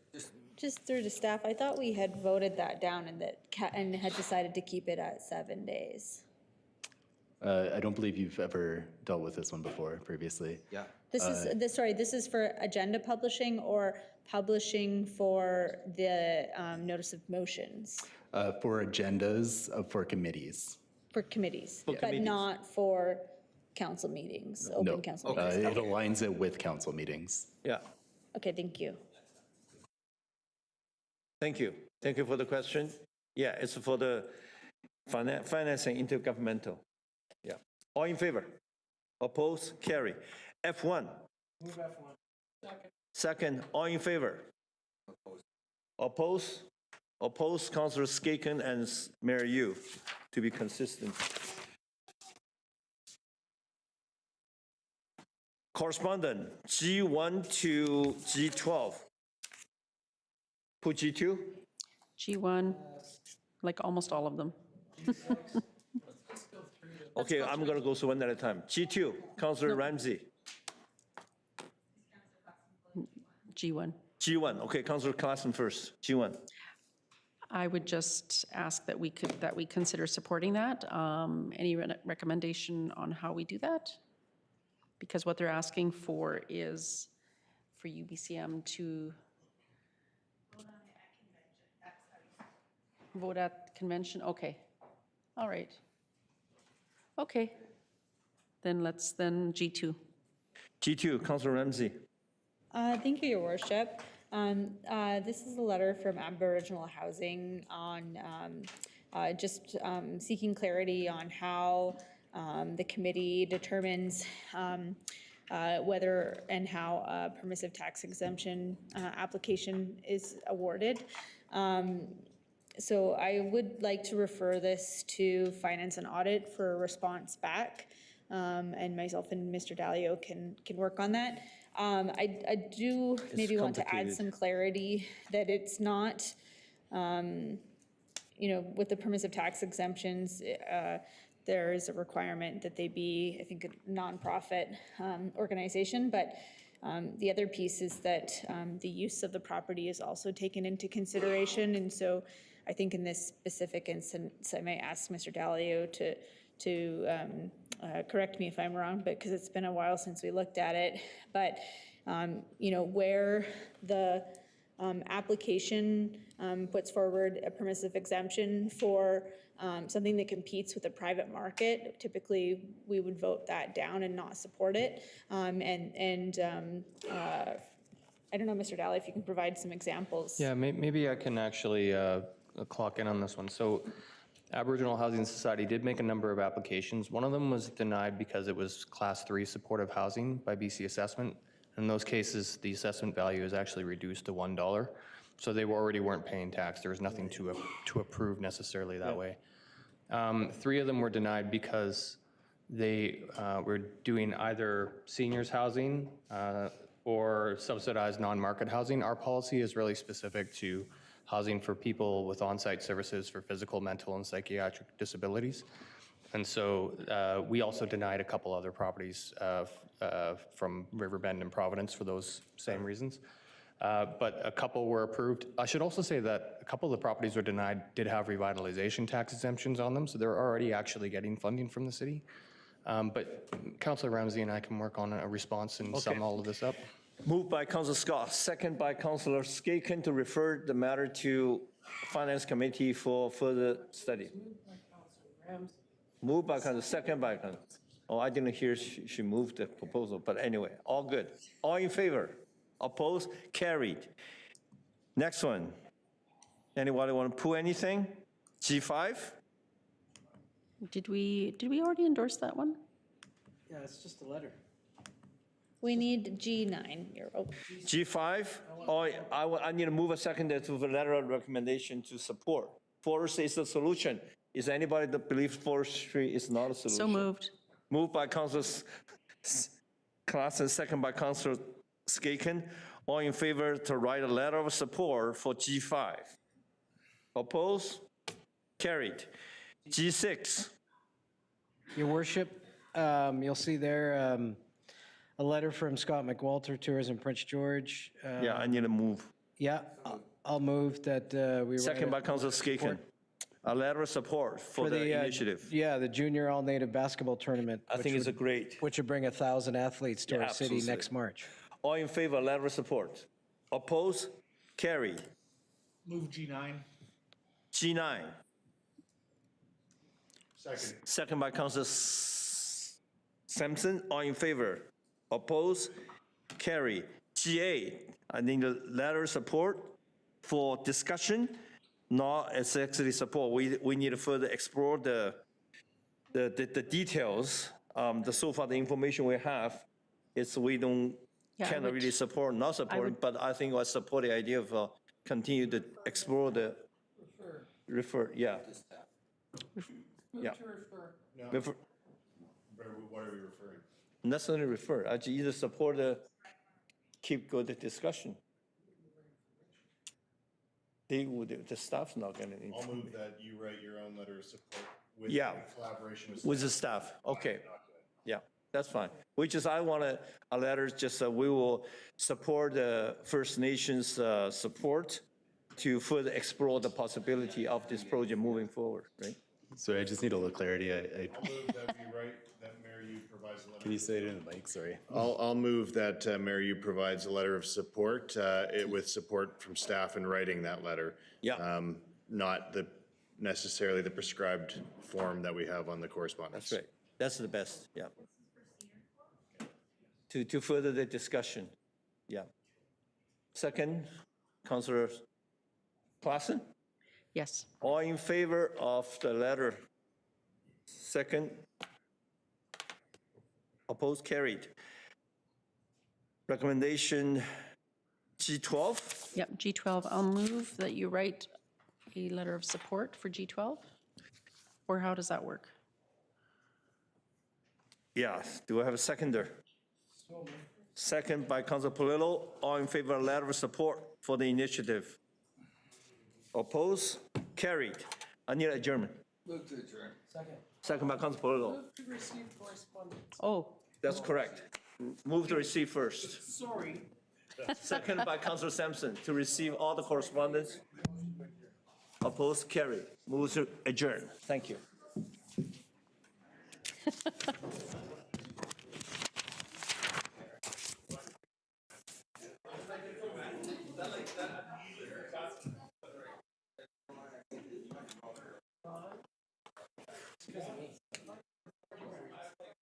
I was hoping.